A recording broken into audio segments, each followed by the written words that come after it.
pesene mawhakatai le tale ni ua e au mai. O loko lea o te au nā tuai I agi I a pēa o la umatai. E au pēa I na whaane e ina I a maualunga sauvi inga.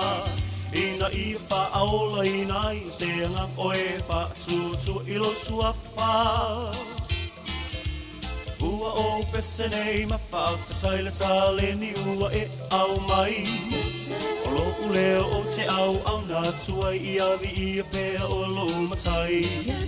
E au pēa I na whaane e ina I a maualunga sauvi inga. Ina I a whaaola ina I o se angang oe whaatutua I lo suafa. O e paia lava oe. Yesu le tamai mamoe. Anganga paia ua whaau uina o sana, aleluia. Oh, e paia lava oe. Yesu le tamai mamoe.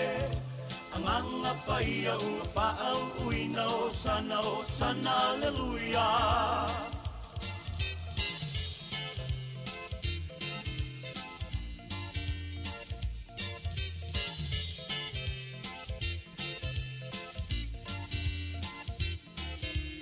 O to atuli masisi o ulima lo wanganga ya whamanuina. Yesu keri sole mala ave nei oi mo ta iala. Lau whaau unga mana I lo nei tangata na o lau whio mea umalava. Yeova oi o lea tua o sa pau ta apa mai nei o wa awa lo wha. O te tō atuli masisi o ulima lo wanganga ya whamanuina. Yesu keri sole mala ave nei oi mo ta iala. Lau whaau unga mana I lo nei tangata na o lau whio mea umalava. Yeova oi o lea tua o sa pau ta apa mai.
O te whātalo whātu I le tunu o le nei tāo fōu whamalo whalau manuia o tātu ia I le tāi au le nei o le aso tofi o le aso lua se furulua o kuso lua awhi lua se furu male whā.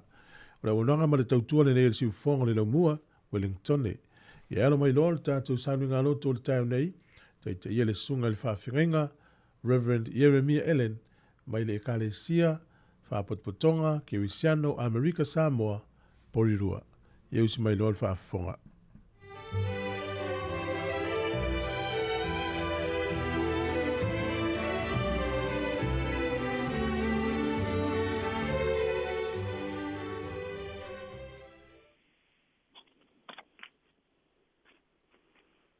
O te Toi whātāme tātu le nei tai au fōu. I le pa ia mali mai o sio tātou wātunu. Mā lo le o sai. Wha mā lo fōi le wha mā lo si le nei tai au mā lulu. Tātou sauni ngā lotu o le tai au. Ai ala mai loa. Mo le tātou tāpo inga. O le a tātou tāpua i atu i le tua.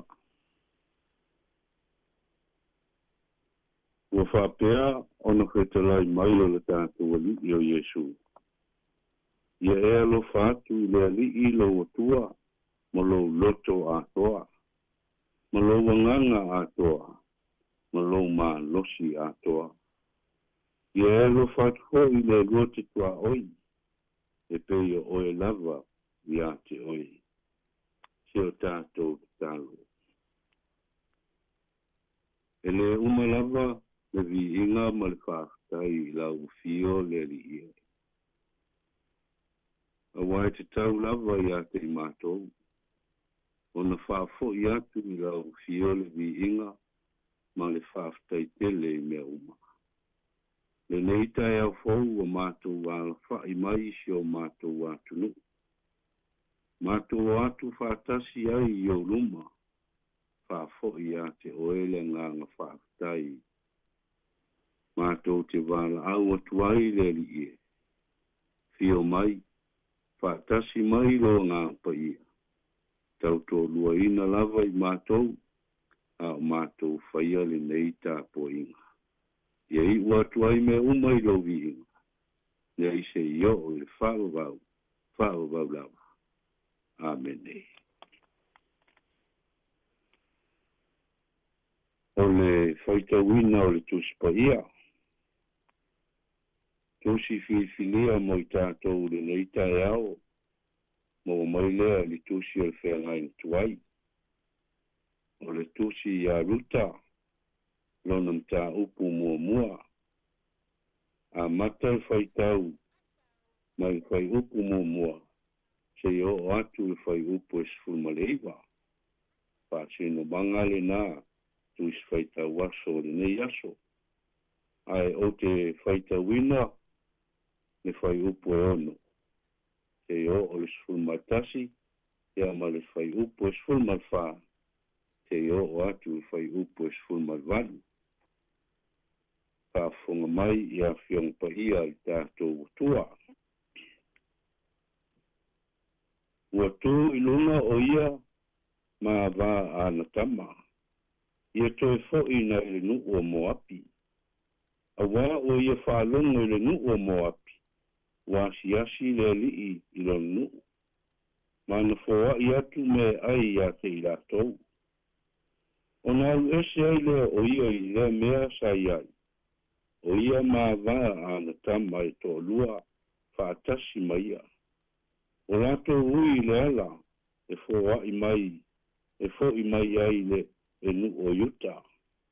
Ona whai mai lea o nā omi i a wā ana tama i tō lua.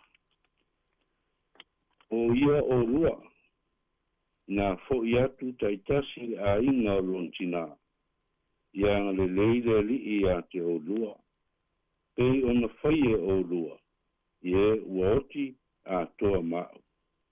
Ia fōa i mai le li i a te o lua, ina ia maue o lua le mapusanga, taito tasi i le a inga o lantane. Ua songi atu o ia i a te ila ua. Ona whtā ngisi ai leo i la ua leo te tele. O la whai atu i a te ia, tātou te fo i atu lava ma oe i lo nuu. Aua whai mai naomi, nā fo i atu ia lau whānā ue. Te ale mea tātou te o ai ma olua. Ua toe e ni tama i lo manawa, e whai ma o luotane. Ona lātou toi whita ngisi ai lea ua leo te tele. Ua songi o repa i tina o lanatane. A ua pipi i atu ruta i a te ia. Ua whai mai o ia. Whauta. Ua fōi le a vā le uso o lautane. I lona nuu mo o nā tua. Nā e muri atu. i le ava o le uso o lautane. Au wa whai atu ruta, aua e te whinau i a te au. Ina ia o tū la fua i a te oe. Ia le muri atu i a te oe. Aua o le mea te alu i ai, o te alu ai foi. O le mea te nofo ai, o te nofo ai. E whailo nuu mo nuu. E whailo watua mo watua. O le mea te oti ai, o te oti ai. E tanu ai foi au. Ia whapea o na whaia le li i a te au. Ma ia whapopo i ai. Pea whaia tu ese ina i tā ua ma oe. I se tasi mea. Se i vanga nā le oti. Oi loa ua whaamarosi o ia. E o ma ia. Ona le toe. Whai atu ai lea i a te ia. Pa manuia le atua. I tātou whaitau ma whaalongo i a nā whionga pa ia. Tu maupea i a te ia le vi inga. Nei se i o i le whaavavau. O le a maua se upo e taitai nai i tātou le nei tai au. Mai le tusi lea na o whaitawina. Ruta mta upo mua. A o le whai upo e sfuma le ono, ma le sfuma le fitu. O te fia whao ngaina. E whapea. A ua whai atu ruta. A ua te whi nau i a te au. Na ia o tu la fua i a te oe. Ia le muri atu i a te oe. A ua o le mea te alu i ai. O te alu ai foi. O le mea te nofo ai. O te nofo ai. E whailo nuu mo nu. E whailo watua mo watua. O le mea te oti ai. O te oti ai. E tanu ai foi au. Ia whapea o na whaia le li i a te au. Ma ia whapopo i ai. Pea whaia tu ese ina i tā ua ma oe. I se tasi mea. Se i vanga nā i le oti. Au tu o manatu le nei tai au. O se malanga la matia. O se malanga la matia. E mawhaifoi o na o suia. I se au tu tala whea ngai ma le upo le nei aso e whapea. O se tau tinonga tu oti. O se māwaenga tu oti. O le tasi le nei o whaitau i longa i le whea ngai tuai. Ai me se fo i le awhianga pa ia le atua. O le tau tinonga ruta i a Naomi. O se tau tinonga winga ese ma mawalunga. Ai me se o se tau tinonga. A o se whawhine po se tina o nu ese. O tau si la fiel tala i a ruta ma Naomi. Awa o se tala ua lau i vilu ma maasani o na tātou whaalongo so ai. Ai me se lava i whaupunga. I whai upu ia ua whai ma tātou matua o le neitai au. Le ona tau tina atu ai ruta i a Naomi. Pai mai o le mea te alu i ai. O te alu ai foi. O le mea te nofo ai. O te nofo ai. E whailo nuu mo nuu. E whailo watua mo watua. O le mea te oti ai. O te oti ai. O se alofa ua moni ma ua whamauni. Le alofa ruta i a Naomi. Ai tusa ai ma le tala. O le tu ua ai e Naomi ma Elimeleka ma le la whanau o Petele ema. Ona o le oni ele. Ta tupu i tonu Petele ema Yuta. Le asa malanga atu ai ma umawai la ue le nu o moaki. O i fo i na whaia wā ai. Noa maalonga. Ma kiriona. Ia o repa maruta. O whawhine moapi. Whai mai a o iai moapi. A e oti Elimeleka. Pea mali se fulu o tausanga. A e mali liu fo i maalona ma kiriona. Ona manatu lea o nao. O le ato e fo'i lona nu. Fai mai a o iai le ato i le ala. E to e fo'i atu ai i lona nu o yuta. Tā ia whapea atu ai loa. Ia o repa maruta. O ia o lua. To e fo'i atu i lua a inga. Na ia anga le le atu le li. Ia te o lua. Ona ia songi atu lea ma wha ma vai. Ona whita ngisi ai lea o i lātou. Aua whapea mai i la ua ia nau. Tātou te o ma oe i lonu. Ai le i ma whai na omi. O le upua na omi. O ia o lua. O lo matua. O le o to iai ni tama i lo manawa. Ai a whai fo ia iai. Lo te whaatali ea se i mātutua. O na alu lea o repa. O to e fo i lona nuu. Ma lona a inga. Ma lona atua. Le atua o moapi. A o ruta. O le mawhai o ia. Whai mai o ia ia naomi. Aua e te whi nau mai ia tea. E le mawhai o na o tu la fwa ia te oe. O le mea te alu iai. O te alu e foi. O le mea te nofo ai. O te nofo ai. Whai lo nuu mo nuu. Pai fo i lo watua mo watua. O le mea te oti ai. O te oti ai. A whai fo i atu ese ina i tā ua. Ma oe. Se i wanga nā le oti. Whaauta i le alofa ai mon. Le aise mea toe mālue lue ai.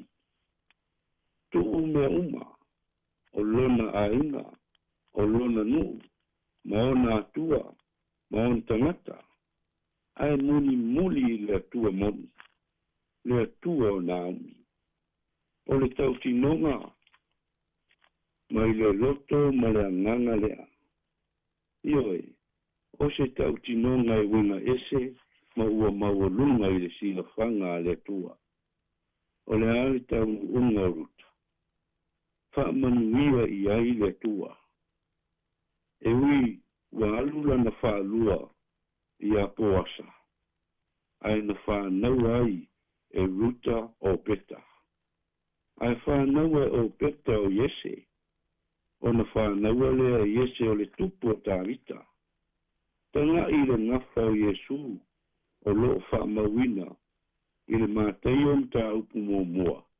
A le whai upu mua se i o i leono. O loo. A le whai upu rai lima ma leono. O loo whamauina ai le ngoa ruta. I le ngafa o Yesu. A o le whawhine moapi. O le whawhine o nu ese. Ai whaauta i le siri ese ma le matautia. O mea ua whaia le tātou atua. O le atua le nā. O le atua o Aperamo. O le atua o Isaako. O le atua o Jakopo. O lo tātou atua fo i lea. I o e Sāmoa ma lau whaafonga i le neitai au. O le tua lalo lava. Aua le ingalo le atua i lo wola. O le atua le nā tātou te manuia ai. Pei o na manuia ai fo i ruta. Ma wha mawina ai lona i ngoa. I le ngafo o Yesu. Sāmoa. O se fe au le nā. Tau longo mo i tātou. Ma toe wha manatu mo i tātou. Ina ia tātou malanga pēa ma le atua. Ia so lo tātou wola. I le suafa lavo Yesu. Amene. O le tātou pese atu. I le atua i le pese lua se lau whaasfu lima. Lua wha lima i pese. Tātou pese ai.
mātou atu I luma o le atua, ala I tātou te talo.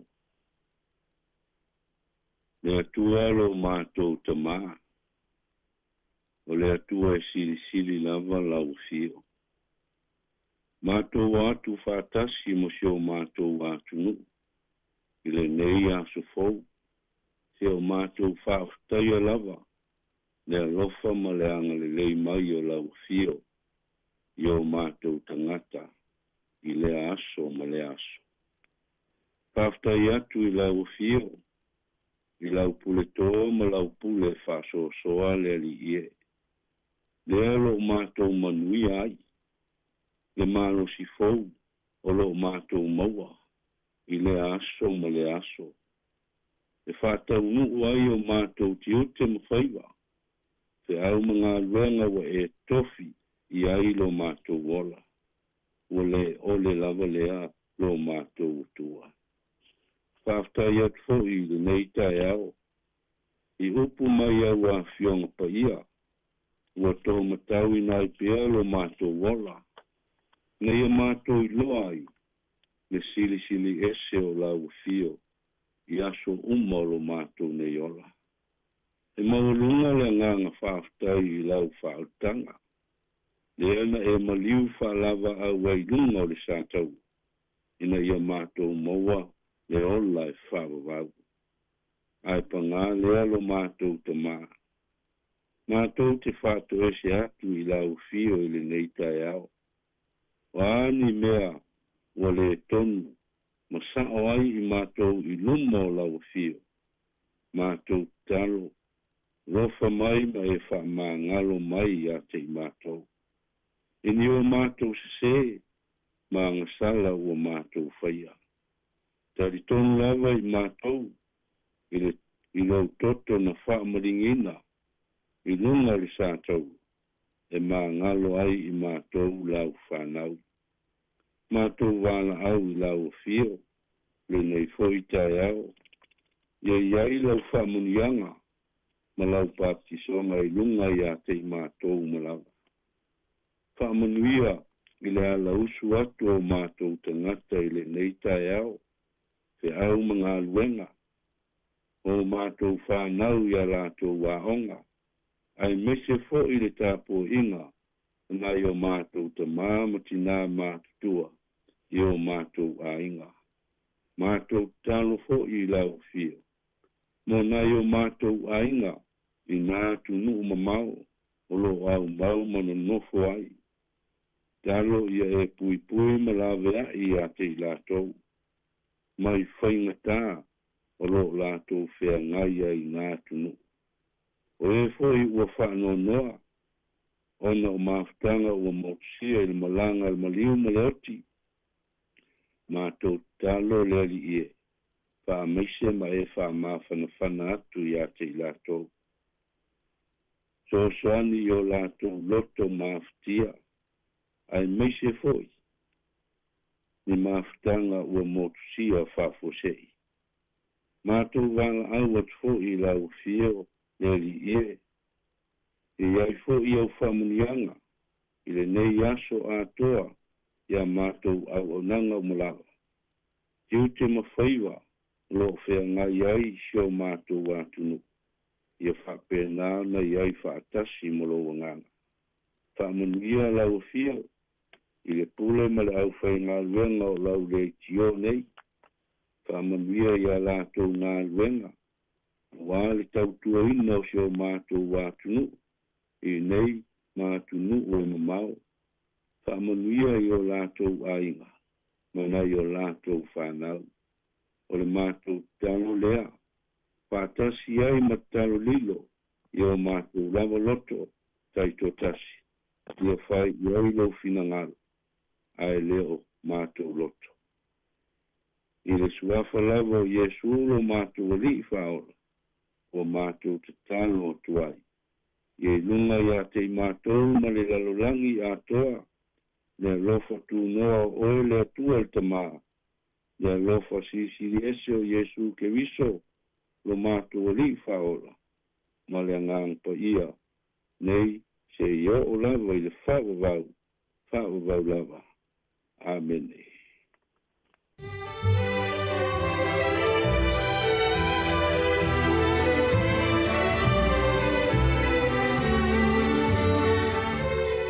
O le na ua whafonga le tunu i le tātou saunga loto le tau nei na teita ia le sunga le whawhinga Reverend Jeremiah Ellen mai le kalesia whapotonga ke wisiano Amerika Sāmoa porirua.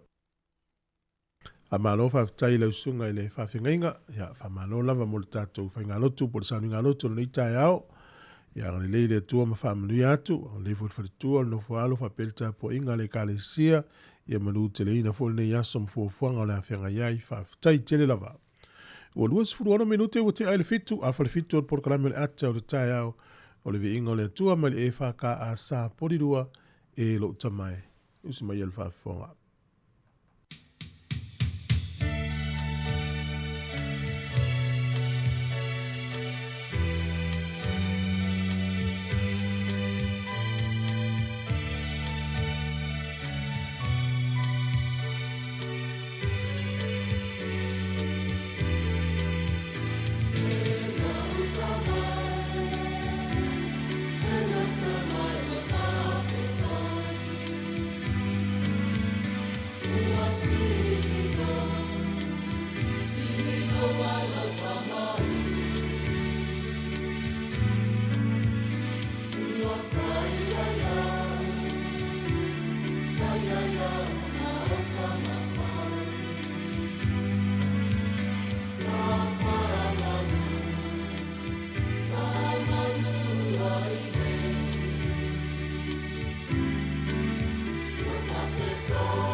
Ata o le taia, siufofonga o le laumua, aso ngafua i le aso foraile. Ata o le taia.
Tata por kalame ata o le tai au le ne futa tu tu filo ai nei tai au fo le lofa malanga le leo le tua ma lo se vom ria tai au le le stofi wa tatu o lia wa lua se fulu lua so tatu fo longa le masina o kuso pangale lofa malanga le leo le tua te mai lo so i fu lo lo fo tatu tu filo ai nei tai au fo talo falava o mai o nei tai au ya matango fie fo lo folo ne yaso te tonu ya lu tawine fo longa i tatu umalava piona tapena ina le sunga le whawhenga. Reverend Jeremiah Ellen. Ya, ma lo na whatwhala munuia. O te whawhelo iatu ili pa ia maurunga le tunu. Sunga i whawhenga mo la tu whatatua. No loa le tunu. Whapea fwena i tamam tina mātutua. Whama lo le wholau. O le malo se le tunu. Whapea nei whanau. Whatalo whatulu nei tai au fau. O e foi malanga mai, masisi mai, nisi foi e fou tātou tautua, ili nei tae au, ia o le o nanga le si ufonga le lau mua, na whawaina tausanga tasi iwa lua, ia le usi lia ma le tolu sifuru tausanga o le na tautua. Ia pe o le na manu lau tia lea o le whawhiawhia, whailoa lapta ia ma le sona o ngā tūlanga taua o onga mo tātou, whataua le tātou ngangana Sāmoa, tātou tū, ma ngā maisi o le tātou tantununga whakeu siano. E nei la tai au whawhela i fwoi tātou paanga mo o lo mo mele tautua so se tua ni usila, so se tua le lalolangi o lo au atu ei polo e mau mele tātou whasalonga. Ma alonso i fwom nuia. E ale fwo mātango fie fwo le tau le mai tau atu i whafo i le nei tai au tātou ofisa e ui o lau te whai atu le tele o la au. O le ni lau. Nono inga lea ua tā pena fwoi e o atu tātou le vai tau e tautu tongo e ai. Ia mo lai la au. Ia o nisi o la au ele o la au uma ua ia la au ele ila i malulu lea lava e fua le lei po lea lava e a la le tala o lea lava e ola le lei ia au isi la au ia mutuale ia ni lau manuia tele ngā nuenga o le nei aso ma le tapo inga le tunu manuia foi nei whanau ia onga ia lofa tele atu le porkalame la wha au tātou porkalame ele minuti o le whafonga le tala lo tau masuinga o le tupe whapea foi aso whanau ma soifua ia ona se atu foi lo tātou tala nei mea na tupu laulangi nei aso ma tātou telefon ma tala mai Sāmoa i le tā le valu i le tai o nei malo whaftai steimi ona ua atu le tātou Facebook e whawhiloa i atu le tātou tunu whaftai tele lava ia nei te ua o atu le teimi nau alu i launga luenga alo whātua sena tu ua e swanunga le ilani one ia whamalo whaftai e kam oe ia lo whātu msalo po le te Sāmoa lava ia lo whātu ngā elia lo lauta Nila Tofa, Tiresa Ene, ia Sauliongi Olive, Ata Ioane, ngau ia isila whaafitai manuia tele nei aso whaamalola wasine ue e pati bulimata e ptula sakaraka ia malo whaafitai lau Pepe Howard Swalker whaafitai tele lava le whaafilo i mai lita au folk pali isina alo whaatut porkalame sunga ia tiu lilo malo no lava talo Roberts ia manuia tele whiau mngaluenga amata o le nei aso ia alfa fifianga nei amtalia i tātou whaasala laungolo nei tai au ma whaipa ua Jakopo ulu taua tongia le fianga sui filo ina utoi luas sul fa minuti le valu si fonga de lomoa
Whaka mai le tūlanga le tau nei aso e pio na whaalia mai whaile official vai tau le so e langi le lei le tau le aso a tae ao whoringa mai a mata o na aua oa ia e a mata fwoi na wha malu malu o le aso tō na ima le aso sa le valo ia e wha malu malu ia le te lo teimi pe paolo o na toi fwoi mele o ti munga i le aso fua ma le aso lua o le vai aso fo ma le tua fwoi il swing o le tau I le isi lua sifurufai tūlau I luma. O le malurua le le so Wellington minutu a ois fultasi. E mafanfana sifurutolu tusa le matai au. E le isi sona ese ngatele. E se furulua le fuole malulua sifurufai le mafanfana I le aso atai au. Mo lato e lafo lato tupe I Sāmoa malisi nu o le Pasifika. Ia mtato fo e lafo tupe Australia. A fonga maia. Tasi tala New Zealand mo lau tupe Australia. Valu iwa sene. Tala Amerika I le so ono se furu sene. Tasi tala New Zealand mo lau tupe fiti tala tolu se furu tolu sene. O le tala Sāmoa le so. Tasi tala New Zealand mo lau tupe Sāmoa tala lima se furu iwa sene. Au le lau mana ia tupe le so tala lima iwa sene. Tasi tala New Zealand mo lau pa angatonga. Tasi tesi ma le tolu le pa angatonga I le aso le rei. Tasi tala New Zealand mo lau tupe Sāmoa tala lima se furu male iwa sene. Malo la wale anga le lei si o tātou o tunu. Wale wano whamiri anga wa soifua mo oina soifua. Ne yaso whatala whantua porokalame maruia no wa soifua. O tātou I meli lewa na aso whanau at samoacapitalradio.co.nz. Pe afia maini whamiri anga. O le tausanga le nei, o le vayaso le nei, iwa lima tausanga o stasio tina matua lava na whamina tuina I Sāmoa. Iwa su lima tausanga. Whapena fo I le tausanga fo nei masina li mamao atu na whamanatu fo I le iwa su lima tausanga stasio tina I nei New Zealand. Ia le tate iloa ia manuia tele ia uto waso I fua mana ia tausanga o la tau nei. Aftai ia le ilan tausinga fua iai nisi na afel fo launga le tais furu valu, duas furu lalo mai.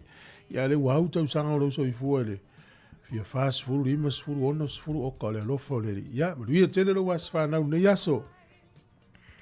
O le tusi fai taulo mo le tusi salamo e tolu whawhe upe fitu. E tola wapi le angelu o Iova si o mia ai e matatau ia te ia. E le avea I foi o ia te I la tau.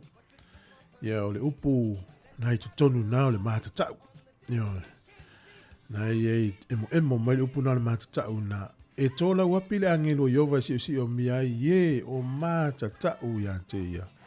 E la vea I foi o ia te I la tau. Ia vea o stangata matau ne ia so wapi o nei lo wasa I fua. Maruia tele lo wasa whanau pesel nei mo oe.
Siva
Ia whatalofa atu ni taimi maro so i fōs me whafonga le wawa i fōi le tātou tala me le tupu le langi ni aso o le solus fumare lua o kuso.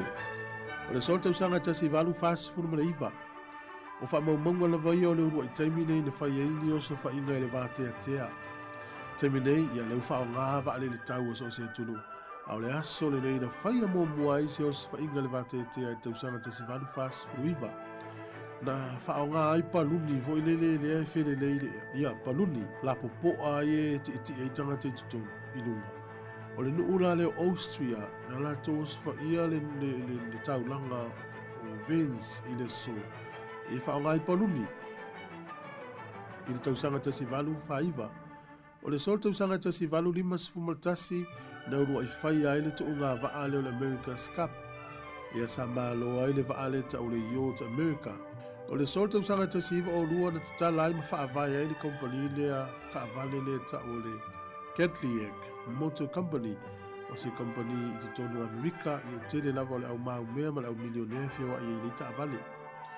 O le sol tausanga e tasiva o lua o le presidente o Amerika na taimi o Theodore Roosevelt na o le rua presidente o Amerika ua tie mai se taavale e tatala le pito ilunga ia ai sau se no fuanga folele i tangata lau tele por public ia na ti emerita malona ia le foi sa fa nga ina tau vai tau te si volus fulu John F Kennedy a fa la vena tangata vale nei o ia il fainga malanga foi fa pena a walan fa mawina le so o le web president na ti sta vale fa pea ia o Theodore Roosevelt i le sol tau sanga te si o lua. O le sol tau sanga ta siva tolu wha o le urua kapteni le Australia talo kirikiti o Bill Woodfull o ia le urua kapteni na manu malo wha alua il au kirikiti Australia i le taalonga le maengelani o le Ashes. O le sol tau sanga ta siva onos fulmalvalu ia o Pope Paulo Leono o le urua i taitaile le Kalesia Katoliko wa ia sia se nuu i totono Latin America o le nuu ta ua o Colombia, po le tunu o Colombia. O le sol tausanga te siva o nos fulmaleiva, na whai ai le taimi mua ua whiriwhiri ai le tangata le ta o le Young Farmer of the Year o le whai whātua anga tala vau o le tausanga i New Zealand nei o le lewa tene le te tauvanga le nei e o mai taimi nei o lo whai a pia le nei tauvanga sa whai ala tauvanga nei le South Pacific Hotel i AUG lani i au tele lava ia na whai a isi tua New Zealand o le lini nei ia e Swafa ia Carrie Fraser ia mai se nuu taua o Suana noa e tawhatafa o kalai stete o lo ua iai lava ia le tauvanga au whai whātoanga le nei i le kālena whātoanga le usile tau sang umma a le ua i taimi lea ua manu māloa se tangata e whailonga e ta o le Young Farmer of the Year tau sanga te siwa o lo se fulu le iwa tala ia te maua le whapoponga le taimasani whaafitai lava Mai whawhonga le tautua atu whonga le mua nei tae ao le aso tofi, le aso lua sifunu le lua o le masina o kuso whataro whatu foi. Tira ia tala sa lu, malo pito, e mis foi saulanga, maruia tele le tae ao, whawtai lava le mafutu mai, sunga foi a meistu sila lo whatu, whapsuanga, duia fulu nei aso konfernisi paione, ia sunga pasta eri mai melpone lo whatu pasta, malo lava le whatasi mai, ia fafuina tani elu maluia tele nei aso sina tua le lani ane whaafitai lava ia isi o tātou pāanga o lo whaatalofa mai whaafelo ia tufoi le ngang fia mai tau o tufoi whafo le tātou ofisa le oso e le la surungia e le lau ele oka ngā luenga mamana le siri ese ia o le nei tai au ia maluia tele sunga oka lango mai nai mastone malo lava le sunga le i whaiaonga o le au malosi nai mastone O nei minute al whaafonga lori tātou tala mai Sāmoa tala fau nei fo i tai au. Pena mai mo foi le tunu o matamata na po i tala fau. Pena whai atu o le tele o le teimi e saua i tala i whaatau i tā vale la vivea ni atu. Ia tolu voi so i fua na awhia i talo whai. Whito ai tā vale lua o le fau wili ma se salapo se van. Tā vale whia i tangata fo i e pāsese.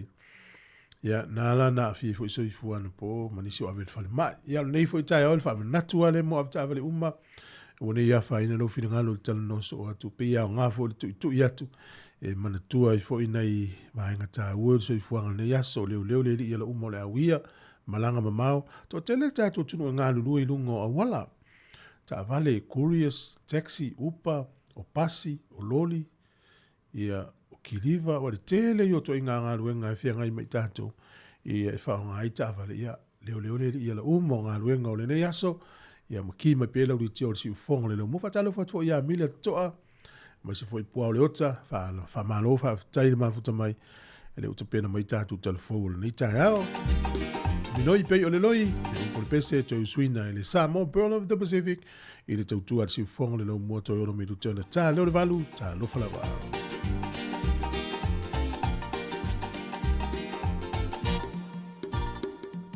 Minoi pe o seloi, a siva o ngā oi oi, no lolo wha me e pe e ua loi loi, suiti sumani e pe e se poi. Minoi pe o seloi, a siva o ngā oi oi, no lolo wha me e pe e ua loi loi, suiti sumani e pe o se poi. Lata lupe aue, tangi aue, o lo tulea, tawina wha a pele,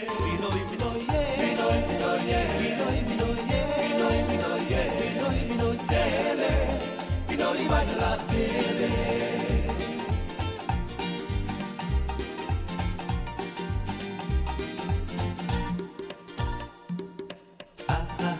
Te alungata, imo tu alo ofisa, su e ai sofa manu malela, so ia te alungala. Te alungata, imo tu alo ofisa, su e ai sofa manu malela, so ia te alungala. La te lupe aue, tangi aue, olo tulea, tawina wha pele,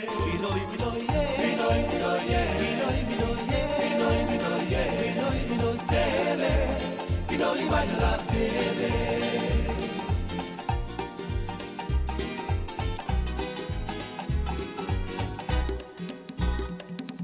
Awele pulole, ela mole, ala mulamu a pei o selole, avane ai loa male i pukofi, ue ole se mole. mole mole, ala mula mu te io sonore, avane ai no amale ku kofe, we mole ulu sele bole, la telu pe awe, tangi awe, ola ulo tulea, tuina pa pele pele, minoi tele,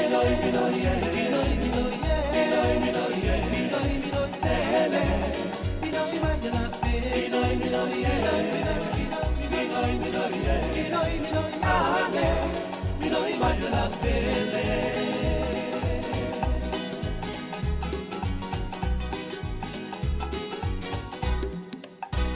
Sekia, Sāmoa, Kepata, Radio.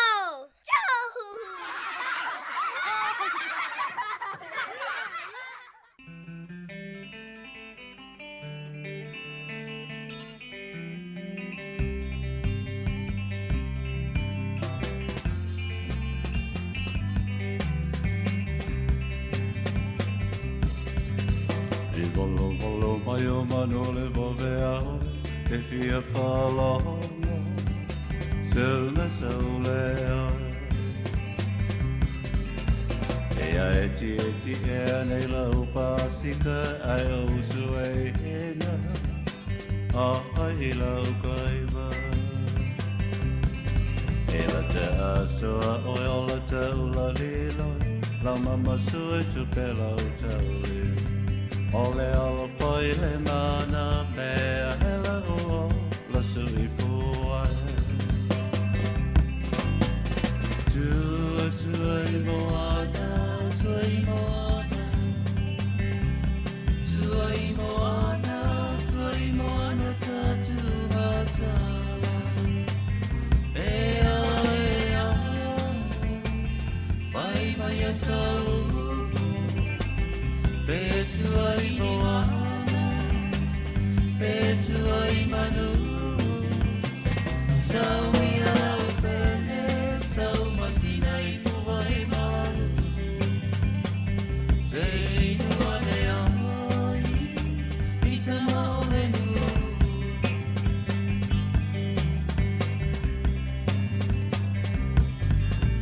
Ai bolo mai o mano le vave aoi Te pia whalawa, suna soleo Ia eti e nei lau pasika ai o sue hena A ai I lau kaima E la te asoa oi o la taula hiloia Lau mama sue tu pe lau taule Ole ala whai le mana mea hela o wasu I pua Tua I moana, tua I moana Tua I moana, tua I moana tatu matana Ea, mai a sau E tua I moana, e tua I manu Sau I alau pele, sau masina I mua I malu Se I lua le ai, I ta maulenu Toi ona se konere toi ona tano leo le vandu. Ma lo so fua fa manuia tu fo tai au sunga ya mati malanga ma ya ano fa tu por kalame lo iva fo ma psua DJ King Malu lo fa tu por kalame. Le la u tano man valu, tal valu smel fa fonga tala mai sa mom tala fo le nei tai au si fonga le lo mua.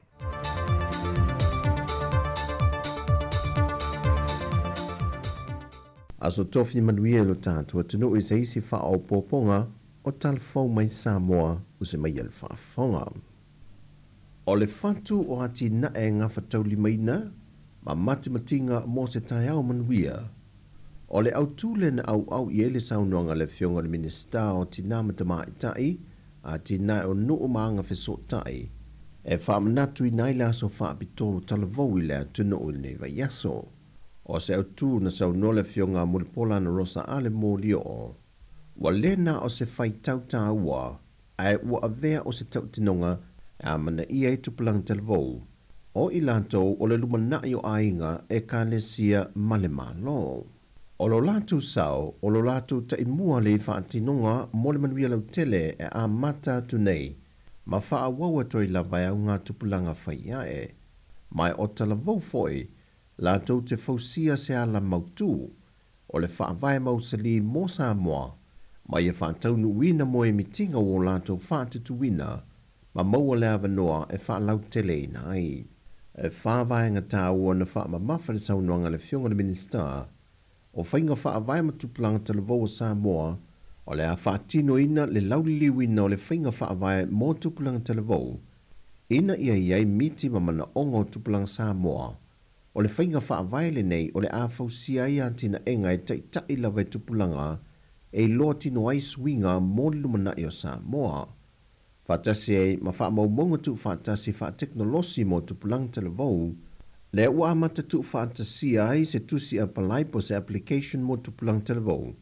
Le ua ta ua le youth-led app, e whainga wha pa anga ma le UNF pa, o se tauma whainga e tu whatasi a wha maumonga o matau le soifua maloloina, soifuanga whanau maloloina, o awa noa tau ngā ruenga, awa no wha skol sipi mo le tele o isi vai ngai mawai tupulanga tala vau o Sāmoa, ma wha maumonga patino molo lato watina enga, i se vai ngai tasi le wata o le youth-centric digital solutions. O le wha malo se le fionga le minister ya Muripolana Rosa Alemonio, o tau tupulanga tala vau, o lo iai tai mo nei matai au, ia tu whaatasi, ngā lulue whaatasi, ma fausia se Sāmoa manuia o lo o tātou moimiti iai. O lo whaua wina na whaatala no ina tu la whono tau whaafil teu wal whaavai lua whelua se whamalwha, e whontanga al pārimene o lo whaanga solo le vai aso nei, ai o lo li lifa ma mamafa ia teu ngō tu la whono tau whaaofi, e le tu la whono whanua masua whalua whelua se whamalwha. O le aunga ma le autu ia mawhai o nā ia ai le so tanga tu whaatase. O whaamasino ngā Sāmoa i le avea i o le whaamasino sili e whaauluulu i ai whaamasino ngā umai lua. Le elfi ai ma le whaamasino ngā tau imata o pui le vāo tangata ma sori ngā tu la whono, ma le whaamasino ngā o whanua maswafa. Ina ia toe whaavai ai le marusi anga o le pule o le whaamasino ngā sili, ma le whaamasino ngā tāru sanga. E lunga o le whaamasinonga o whanua maswafa, e pe a whai ua a fia se a ia te taua se tasi lalo o le whaavai, e na ia mawhai ei o le whaase e atu le malusi anga o le whaamasinonga sili, e toi whai ei se whaai unga e lunga o le whaawinga ina ma le whaamaluina o le whaavai. E aia ia ai mo le tōwhia ma le tūlanga ngā waa o whaamasinonga sini o le whaamasinonga sili, ma isi mata opo e wheso o tai atu iai. E na fisiringia fu e telefou le fionga i le loia sili tu la fono tau whaofi, le ua folasia nei luma o le pāne mene, ma sona fina ngalo i teu ngā o le whaavai. Tulanga lama na o tato tula ku whaavai, mana o miel boba e tolu ta whaia whaasia. Tulanga na a tonoro ye se sila fio le fionga pali ia mani sa ai o tato ta ai wala pa se ni pai tau e whaatolu o tato tula fono. E le parlemene e se fulma le valu no folo se e iai le partia le HRPP, ma le tolu se fulma le wha o lo no fuia e le tātou whainga malolo tu lai.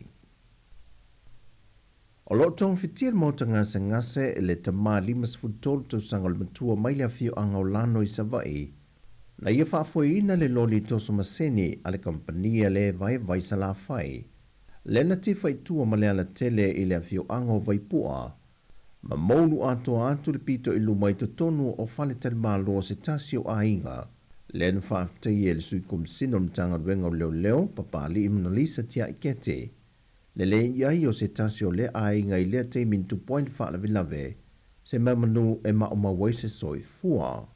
E lua maonto le a inga na whaale ngaina, ma o la lato whale tali māloa le na tofu i ai to tonu le loli, na pauane i ai lalo le tau walunga le whale matanu miai, le na fesoa swani i aitanga to la fio angai au meia i fafo le tamā le na whaafoina le loli, ma au inatu i le whale mai.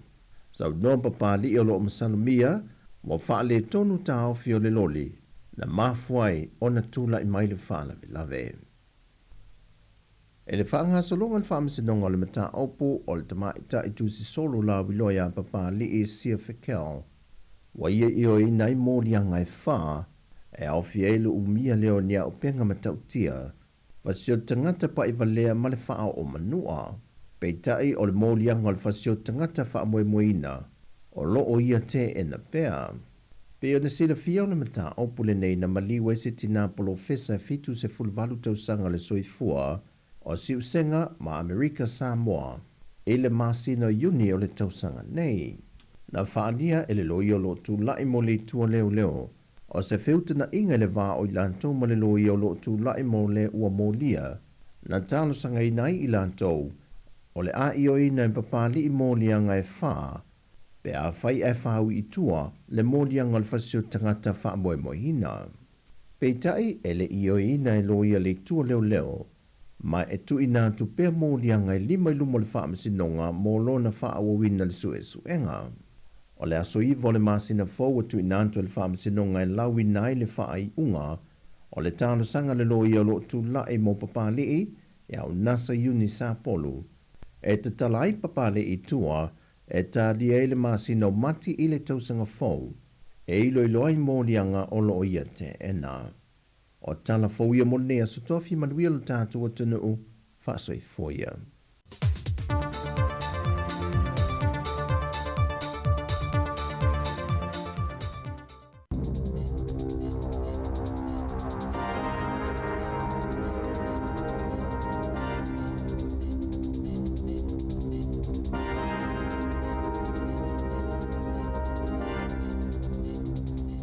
Tala flawa o tala fau ma le si ufonga le lau mua mo le nei tau lua sifululua o kuso lua fe lua faa.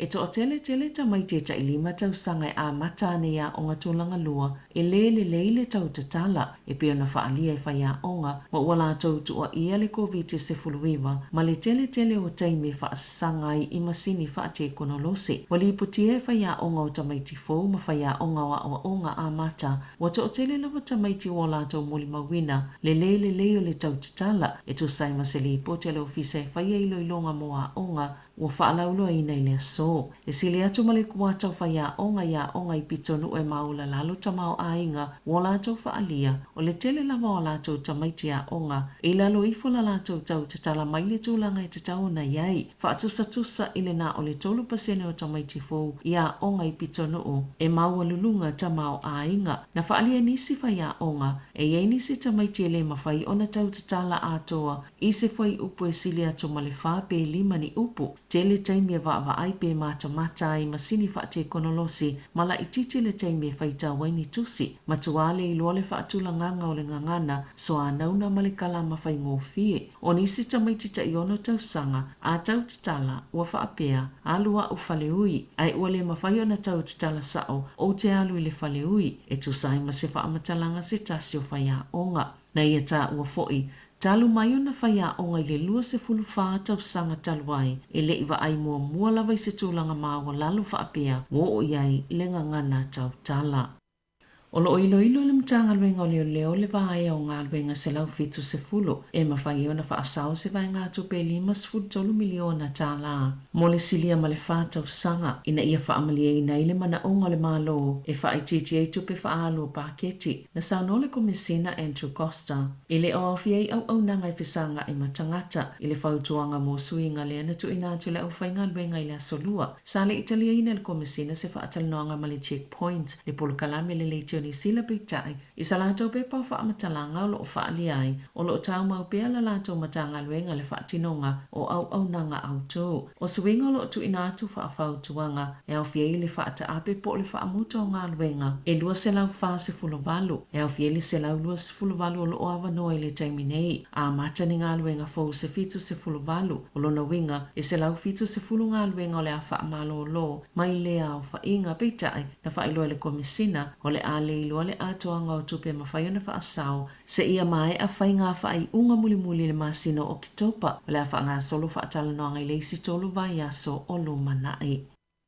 I se pepa na liki pe saufia I tua mai le company telenga o si tapaa ale Philip Morris o loo whaamatala inai e te tau le company o nau na imalo si vaenga whaupwhai e au fia le New Zealand First ina ia yaini tō lafono e manu ia ia lātou o loa o tapaa whaavivela po o heated tobacco products. Na maua le leitio New Zealand ia lātou suenga ni pepa o whaamaumaunga le lua fisfulfitu o loo whaulu talaina Designing a Smoke-Free Future in New Zealand o se fuafuanga whaatosina ma whaatawana o mo HTPs ma isi oloa i ele vaila au le nikotini ai le eisi aso ina ia whaawhia I tutonu le polo kalame o le Smoke-Free luafe lua lima le fuafuanga ina ia o atu le luafe lua lima ua sa o loto le atunu o mai le tapaa. Satu siale fuafuanga ia o kusolua fisfulfitu al company nga o tapaa a o whaatu la fono ina i le whainga malo le National Ilea Taimi o loa mo le vaping na ta ua fo ilea pepa e mana o le Philip Morris New Zealand e whaamalusia I la tauie te ele matafa yo i le company tutonu le fuafuanga le Smoke Free New Zealand ina ia umane wala tau iloa a te I oloa le Philip Morris New Zealand e whaititi ai tūlanga la matia o le te fo ile le whaititi ngawa a fianga po o manuanga mai tapaa o le folfolanga le Philip Morris e mana o ina ia tau fia le whaatau atu sika le ti peitai e le o tau nuu le nā folfolanga I tusai ma wha maunga o na o le ono lua pasene o lātou tupia maua I le laulangi e maua mai tapaa I e ula a e nunofo ma whaatulanga mai a lātou HTPs po o oloa tapaa whaavivela e whaapeo se vaenga o tau mawhainga e whaasa o loto mai eile lalulangi mai le ula ula tapaa. O taiala le company, sa whautua ina ile whaasanga i una ile New Zealand First, ma le vaenga whaupwhaia Māori, ina ia talia ina HTPs po o tapaa whaavivela. Pe ona liputia ile leite o New Zealand, talwai nei e 50% na whaapa ua ile minister le New Zealand First, Casey Costello, le tiute mo olo HTPs po o tapaa whaavivela. O Costello o ia leo le minister lango mo le soifua maloloina o le minister fo imo le ofisa o tiute na whaamatu ese ai el whainga malo se vaenga tupe e lua se lau se fuluono miliona tā la mo tiute po la fonga ia whaapa u ese ma whaititia mai tapaa. O le atu e whaaiele au nanga le lei pai, po le pisini se whaatau nei se oloa ai mawhai o na tongi muli. O le masino ioni na whaaselisila i whaapea, po tu ina atu le company ini se whaaia o na ultulanga whaale tono tupe, mai mafua foi o na ul whaale tono le tamau ainga na whailo atu I tangata whaatau, o le ale mawhaiana toi whaia ni se whaataunga, ai na whaalia le company sue tena o le klana I le asolulu, wala atu whaatau ina nei le lei pai I New Zealand, ma uafuafua toi tatala le au nanga I naiva ia solo manae na whaalia le company o le amanuia tangata whaatau I le lei bai mai suinga I o le a whaia e siria ma le a miliona le au whainga o tangata New Zealand na a mata lātou accounts I le lei bai ma sa talieina tupe tutongi mai le siria ma le se fulu awhi o tangata na whaonga ina le au nanga mo whaataunga wha ai tā lafu. E to'atolu tangata na maliliu ma le to'olua na manu no ati ngai nei se whaalavlavi tau ta'awale South Canterbury I le asolulu e lua ni ta'awale na o fia le whaalavlavi I le awala o le State Highway Fituiva masali putia pe tu solo kuata te ai le tolu I le awauli o ta'awale I e lua na ese umaitu na malangai au le itupu le whaalavlavi pe o na ta ue leo o tangata ia na manu no ana ave le whale mai kalai stete a o tangata ia na maliliu e whaapea mai se kulupu na siato I le itu malo, ma o isi tangata na I le isi ta'awale na mulimuli atu itua I le taimi na tupu ai le whaalave. Na whaalia le company New Zealand le Sesbury, e le ilewa atu nei sa whaamai ai le mata upi le suenga, mōlianga, mani whaasalango ni tangata sto tolu I saina, o na olo lato whaatawina atu lunga upenga of so tainga, o ni whala au aina na tuto ina I tutono le atunuu, ai olo pipi I ai whailonga I le moni, e whaapeo ni whailo ilo o oloa le Sesbury, I se taua o whaisilia ma le fitsela wafe, tā la New Zealand. E ta itolu tau sanga mamasina ta iwa u whaasala ina I le whalepui I lato uma, mo o whaatanu ina I tutongi ni salatu e 5 yuan. po le se lau 25 fetala New Zealand. Ua molia fo I company ngau si oloa ma company e whaatau mai, ma toi whaatau watu oloa ma au nanga, na whaieia whaailo ilo pepelo oloa, ma to ina atu I tangata I to tolu ina whaasalaina, ma olo wha ngā solo pele ma ta upi molia ngau company. Na saunole so upo le Sesbury, Tim Clarkson, o whaasalanga ua whaie tangata I to tolu ia ua mai a, o whaailoa toi se fe au malosi e tuli loa lava tangata, olo o whaieia whainga tau whaasese. E tele ina siria malita I se lau 50 a fetala le tatongi o tangata whainga luenga, a le matanga luenga fōmoto la fono, ma ole asilia malito o iwa 10 lea whainga o tangata, ole a ngā lulue e tusai mani wha amaumaunga fōu. Wa whaita wafele numero o tangata whainga luenga le malo, ua vae le whainga malo so whaatasi, ma ua la tautu a ia fo I le whainga malo ua mawai atu, o nai whaape ua tele pūlenga. O le taitai o le actor David Sāmoa, o lo wa ia lea matanga luenga fōu, ma o se tasi o mali lienga, ila lato whainga malo so whaatasi, ili tau sanga talwai. O whai numero sa mawhai o na maua le vaenga whaapwhai le green, lea naulua ilo mie le post, na whailo ile tutongi o ngā tutonu le matanga luenga, e se lau 5 se lau tā la, ma ua maua lunga mamau atu ile tutongi o ngā tutonu, o tangata whainga luenga le malo, e 5 se lau tā la. O isi whaamaumaunga o lo whaatulanga mai ai, ni whaatulanga nga ufautuaina mo le matanga luenga, e au fieni sui o fisa fau se tolu, e o atu ile taitolu se lau 50 a fetala o lātou tutongi. Na saunola whaipula le Green Francisco Hernandez, o le whaafolinga o le whainga malo so whaatasi, o se ami o ngā whaati ngā loto, o na o le tele o ngā luenga le malo na whaamuta. Na sauno fo ile taitai o le Labour Chris Hipkins ile Leiteo New Zealand, o le matua whaafolinga lavo David Sāmoa, o na o le tele o nei tangata e tutongi ile silia, ma le ta ise lau 50 a fetala I le tausanga, a o isi tangata whainga luenga le malo, ua whaamuta lātou ngā luenga, na whaalia le whaatonsili o le unia lau whaila fonga, Jordan Williams, e fōlinga mai e matua se lava le tu, lea e anga I ai le matanga luenga fōu. O ana nafi na sauno ai Jacinda Ardern se tasi na avia mpale mio New Zealand ili whaatasinga tele le wainga whaupwhai le Democrats a le United States o Amerika e whaaso le Democratic National Convention o lo whaanga solo I Chicago e pati patele filifili ngalo I le wainga whaupwhai o le sui Presidente Kamala Harris e avia ma Presidente tauwa I le whainga palota I le masino November o le Presidente Joe Biden sa whai le sauno nga autu I le po mua sa iei Ardern I le whaatasinga lea fo ina sauno I Presidente Barack Obama ma lona whale tua I sauno nga autu o le asolona lua. Na sauno ai Obama ua no fo sauni Amerika mo se itu lau fou mo se tala I sili atu ma ua sauni mo Presidente Kamala Harris. Na whalia Ardern o se whaayayanga tele mo ia le moli mawina o lea fo I taimi a wa ai atu le whaatasinga o lo ia le tele ni tangata wala au lia mai fafo ma ilona manatu a tonu ona o le tau o le nei whainga balota ai ona o se taimi fo I watu sia e le tala whaasolo pito. Tala fo ia mali si ufonga le laumoa mo le nei vaenga o le tai ao.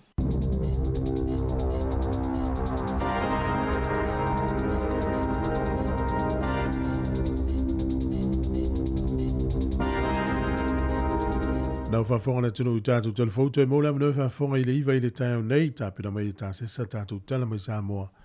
E telefoni New Zealand nei le antapina ina mafonga ina atu 7 dina kasiano. O le taimi ina usfuru iwa minute ute e nei le valu. E la tāle tātou pese. Si le fia le tunu e nei ngā luenga lai titi ai e tau whai e tono le tātou potu whasalau. Te ua tātou le pese e le isa u sau tala e whai atu. Me le isi whamjalanga e whai atu. E ono na mafuanga na. Ia whafonga mai pēr. Ia tātou whawhia fianga. So whiwhiro i nei taimi. Mai le tama sa mona ngā loe na usfuru iwa minute ute le valu.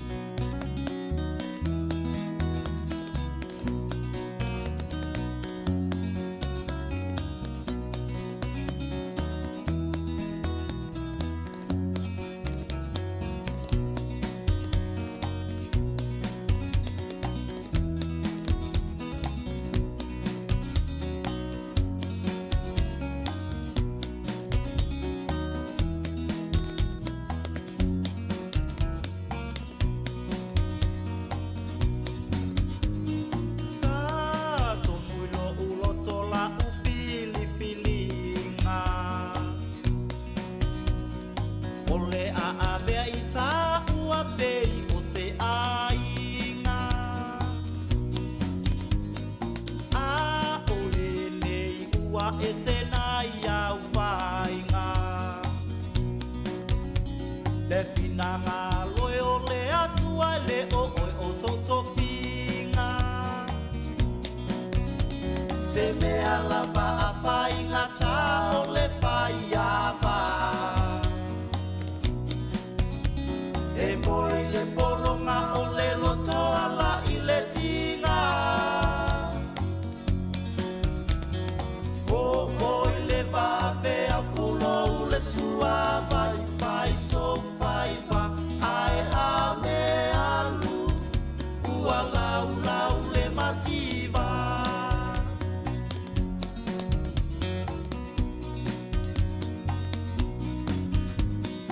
O te mana tuaina se pa ato ano no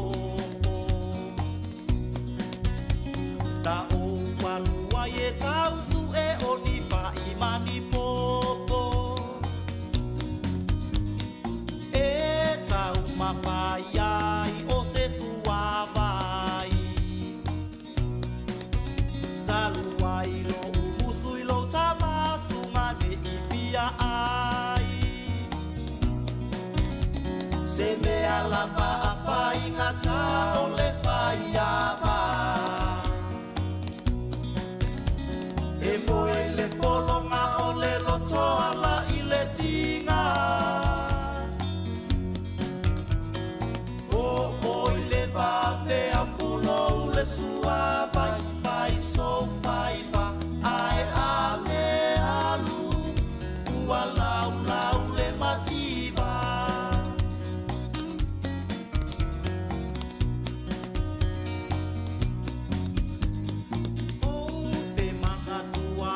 Mai o lo tama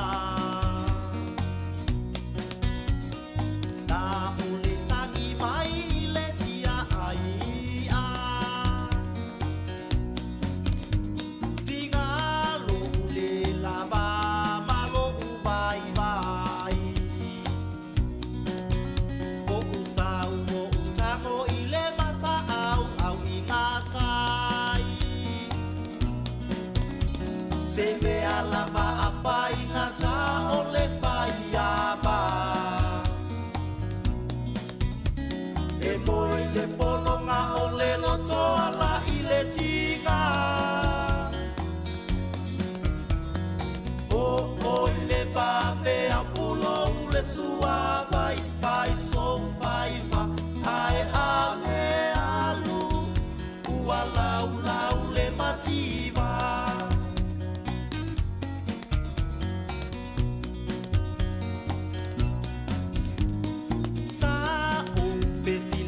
Mai nai o matua ina ia la ua pa asino mai ni panua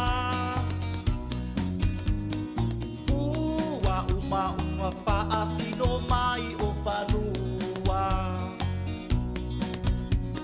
awoi pepe uma esuma o leva o matua. Se mea lava a whainga ta o le whaiawa. E moi le polonga o le lotoa la i le tinga. O oi le vape a pulo u le sua vai vai so vai va ai a me alu ua lau lau le mativa.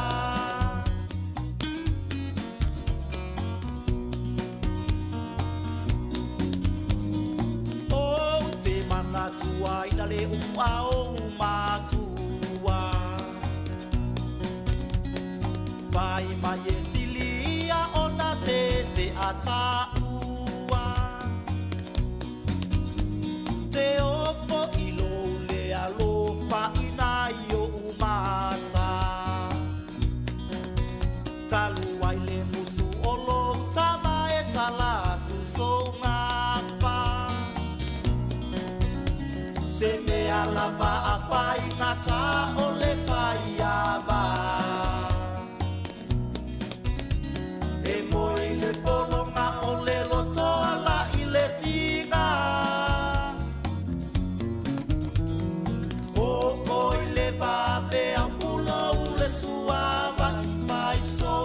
aiva ai ane alu ua lau le matima.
Whaasila si langa tā ua. E tusa malo mātou tu langa e vea ai ma ofisa whaasara lau. Mātou te tausisia tu la fono ua saunia e le Broadcasting Standards Authority a whai e fia whaia sau whaasea i se mata upu na e whaafonga i ai i le Sāmoa Capital Radio e re tau na lafo mai lau whaasea tustusia i le tuatusi Limatasi Mangavin Avenue Porirua Wellingtone pe ole i meli mai te alu .moresi@samoacapitalradio.co.nz e le tau na whaia i le tonu le luas furuaso whai ngā ruenga talu na whaia le whaasala launga. A whai e le o whaamalia ina oe i se whaai unga o tu inatu e ma whai o na tu ina sao lau whaasea i le te mana whanonga kai pāho po o le Broadcasting Standards Authority e maua nisi whaamtalanga i le wha ngā solonga e whai ialo ia lau whaasea i le upenga te whailangi bsa.govt.nz whawhitai.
O le tautua le si ufonga o le laumua o lo iai fo i le langolango a le New Zealand On Air.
Fianga,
What?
vai solo poi le teine le manoli le tama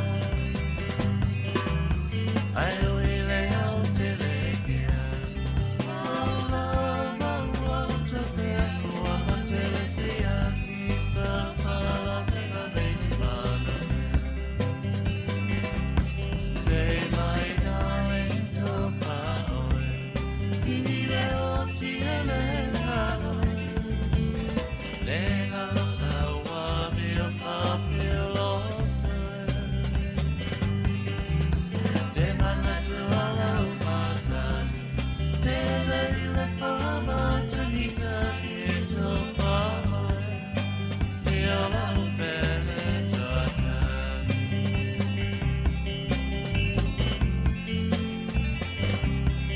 Olo fa forma de tua si fonga le mo na fa fianga su firo ni temi le tai ao ya ma lo la velo sai fa ma lu atu le tunu pe e no fa lo atu temi sola e nei nga lu nga i ti e fa ye tono le tato potu le nei o te tautala tuai le ma fuanga na u fanga solo te nei fa fianga le la tale iva to sfuru tolu minuti le iva ma du ia tele a onga le fa na u nei aso mo le tapo inga lu tato o tunu ya mo pe tanto le fie le aso tele lo pena mai moni si ole o le tatu atu nuu i talafou nei vai aso lungo le TV le ani usile o le TV tasi. Sa o mata i le amatanga o le vai aso le nei a me se fo i le pōna pō. Wanga ia tu susu enga le TV tasi ia o le susu enga na whaia i tonga. Ne wata i mumo i tonga alui fiti le foto i fo i tonga. I le maualunga o le tūlanga o le whanga ina fuala au whasa ina le Pasifika.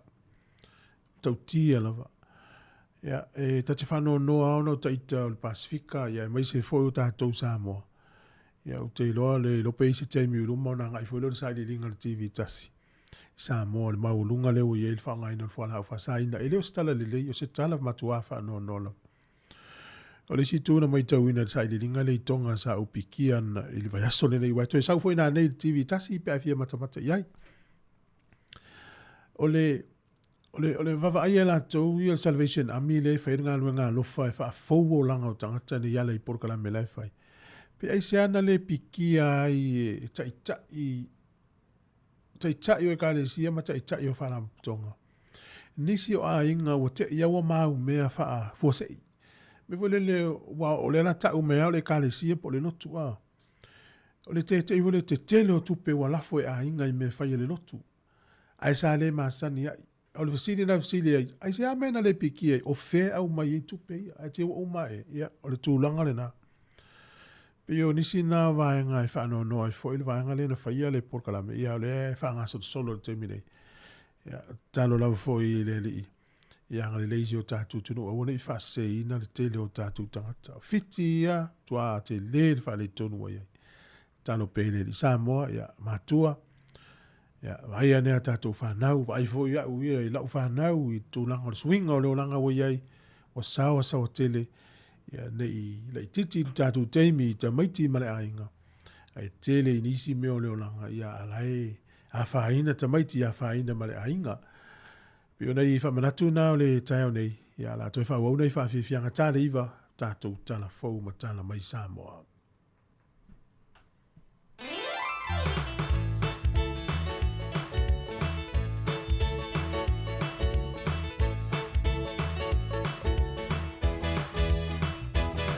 Mai le tala ua lewa mai ana moa I le sasao o le leanga o ni I tonga mai o tala I whei o le ula lena E mata o tia teme pei o koriata Nā korone ai Sāmoa atoa E si ana po le wha so e sa Se mea ina leanga tene o le polonga O le pule e sea e si tangata Talo whai la o Sāmoa O peio I sara e luana muana So I fuai lea te mia listo a lua O ni ali I lale leia peio ta vita O le ati o ngi si o la tua a Fe e pole tua a o lo la tua a O se a inga wha a manuia I nai So se wha a ngā tama Waita tele tama I le mea ua tupu O fia wha aola I lo la tunu Tala I wheina no fo I sa la whai O mai I upolu I se whai ngā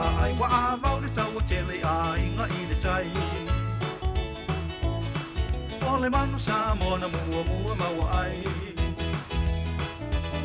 Wa ala langa tu tama I tangata na ai Awale mai mo tutu ai mata no fo mai Mani e mata iwa ai I lau mai oi mai Wala la tau pese o so mai Maka maka me Ta Sāmoa ta iasase Maka maka me Ta tonga ta I e pena o whakala I whei le ta alonga lea Lua se lau Sāmoa tonga lea I se mea Uangi tonga I o la tonga a I le mea ua I ngoa nei o le tula tala tala I whei wa alanga I le fia o la whai ai marana tau tonga O mali e toa ua malo tau Le a o wanu o te ne toi sau A o te toi sau le o niu ni whalau Ai o te ne toi sau I soku fia tau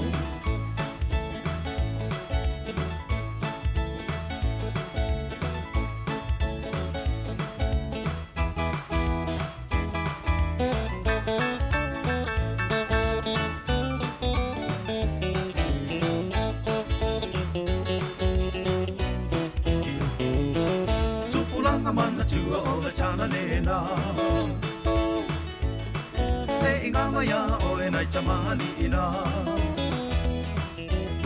Le ngalu e ngata ua sa la whai anai ai Sāmoa ai le polo Le au sa otu na mawhata o lasu a wha o lua I manu Sāmoa na Le au sa otu na mawhata o lasu a wha o lua I manu Sāmoa na O lua I manu Sāmoa na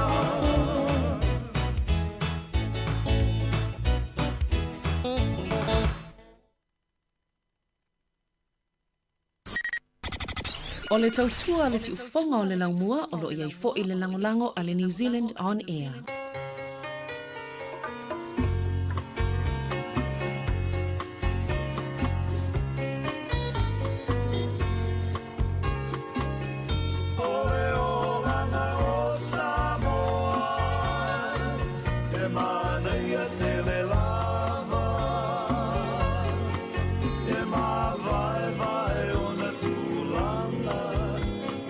Soifua mai o tangata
Sāmoa, laui loa I le vasala loa. Longo whātutu I la o le Pasifika atoa. I tue wha o le lalolangi, silami o masila mai moa. I se mafua anga walai o na o talanoa. Amoia taua I lo tato fi mai le atua. Na tafa sino manga o lau ele mawhanua. Malatanga nu whapea ngai whanua. Ai maselenga ngana ua I a foa I fua.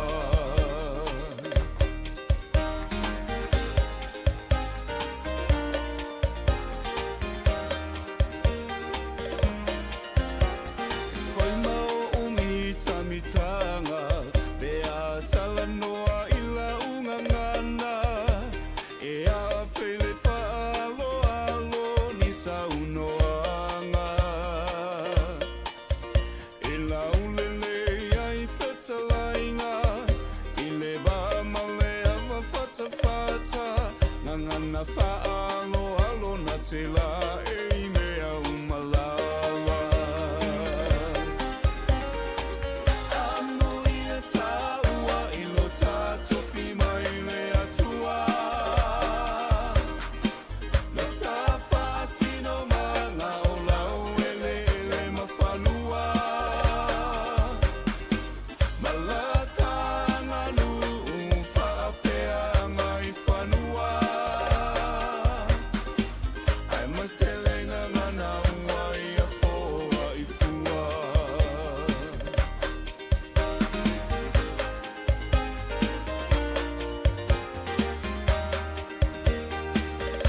O le ua tāle iwa, toi whawau tātou whawhiwhianga me le sunga ia whiu se mo le tufunga pēr mai a tātou talafou, ma tala mai Sāmoa. Ia, usmai no le whawhiwhonga.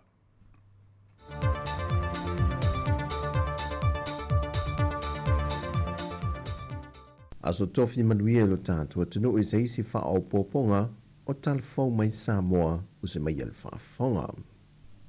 O le whatu o ati na e ngā whatauli maina, ma matematinga mo se tai au manuia. O le au tūle na au I ele saunoanga le whionga le minista o tina matama I tai, a tina o nuu maanga wheso tai, e whaamanatu I nai laso whaapitoro talavou I lea tunu o nei vai yaso. O se au tū na sauno le whionga mulipola na rosa ale mōlio o. Wa lena o se whai tau tā ua, ai ua avea o se tau tinonga, a mana ia I tupulang talavou. O I lantou o le lumanai o ainga e kālesia male malo. O lo lātou sao, o lo lātou ta imua le whaatinonga mo le manuia lau tele e a mata atu nei, ma wha waua toi la vai au ngā tupulanga whaia e. Mai o talavou foi, lātou te fausia se ala mautu, o le wha vai mau sali mo Sāmoa, mai e whaatau nuina mo e mitinga o lātou whaatutu wina, ma maua le avanoa e wha lau tele I nai.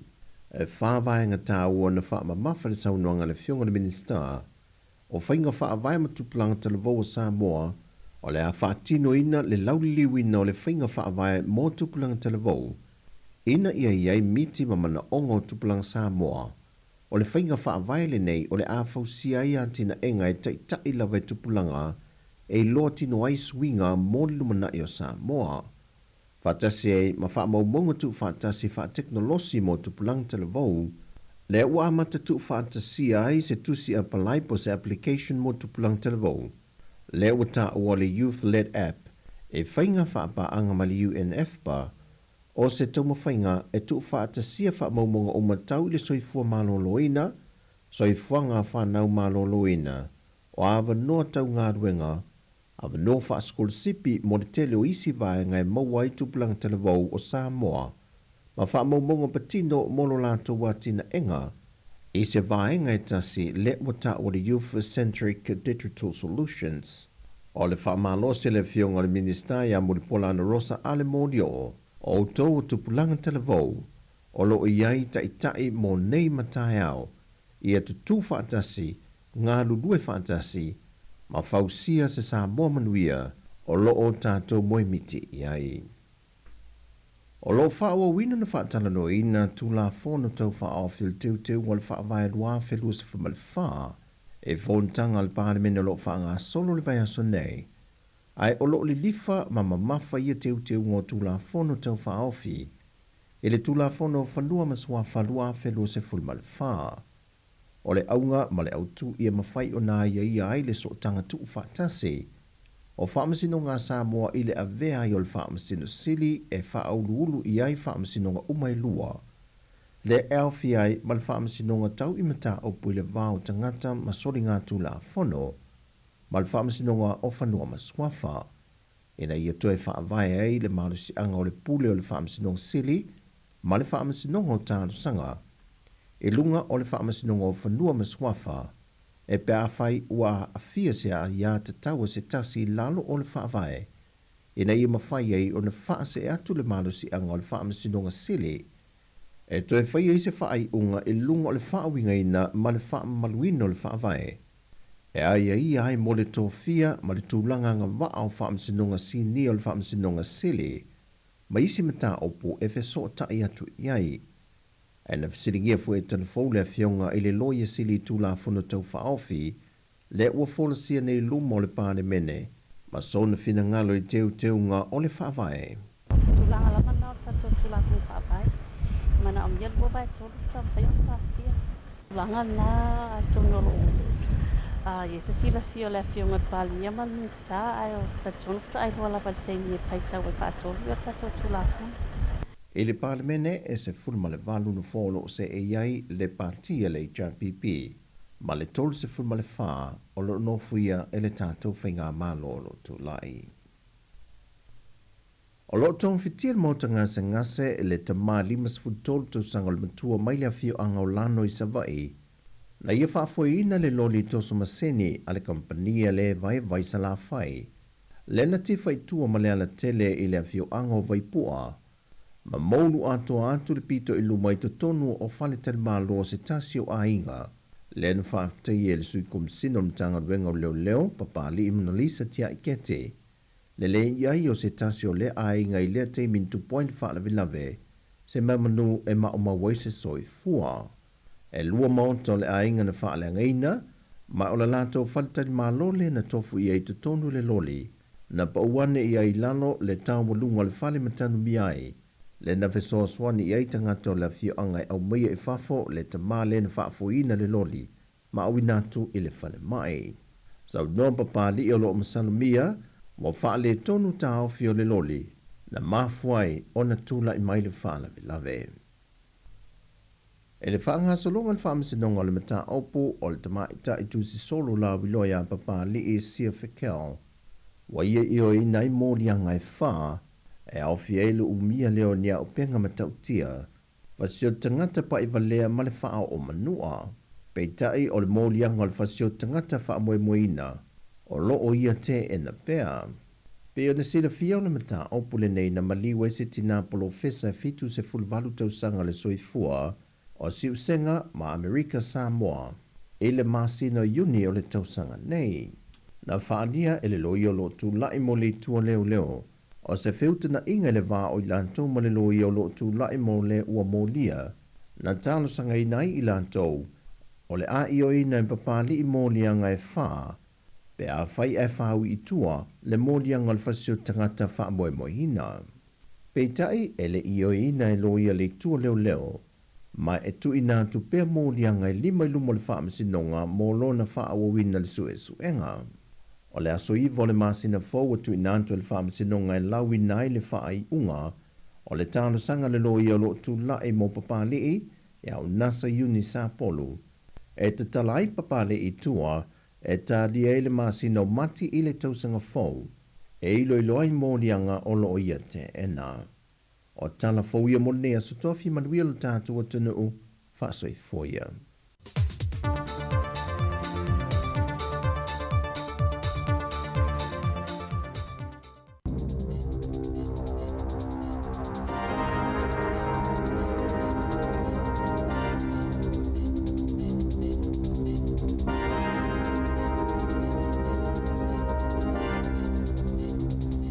Toi whaatalo whaatolo whaapoponga o talafou mai le si ufonga le lau mua mo le nei vaenga o le aso. Petu sama le se fuluni whainga malanga waalele na tolo po ma le tolo na whaatuwai. Mai malai waalele tauranga maro torua le tai au na leila. Ono o le aso na alua e mai le maunga mui whakaari. Olo o su eina le GNS Science i le taimi nei. Na whaalia le GNS e la ititi le pao le maunga le vai aso taluai. Le ana mafua se aso masi le fulefu na alua e ai. Na whaalia le ea ni sila. Sa ye le aso mai le maunga i awala na uie waalele. Mai malai waalele tauranga maro torua.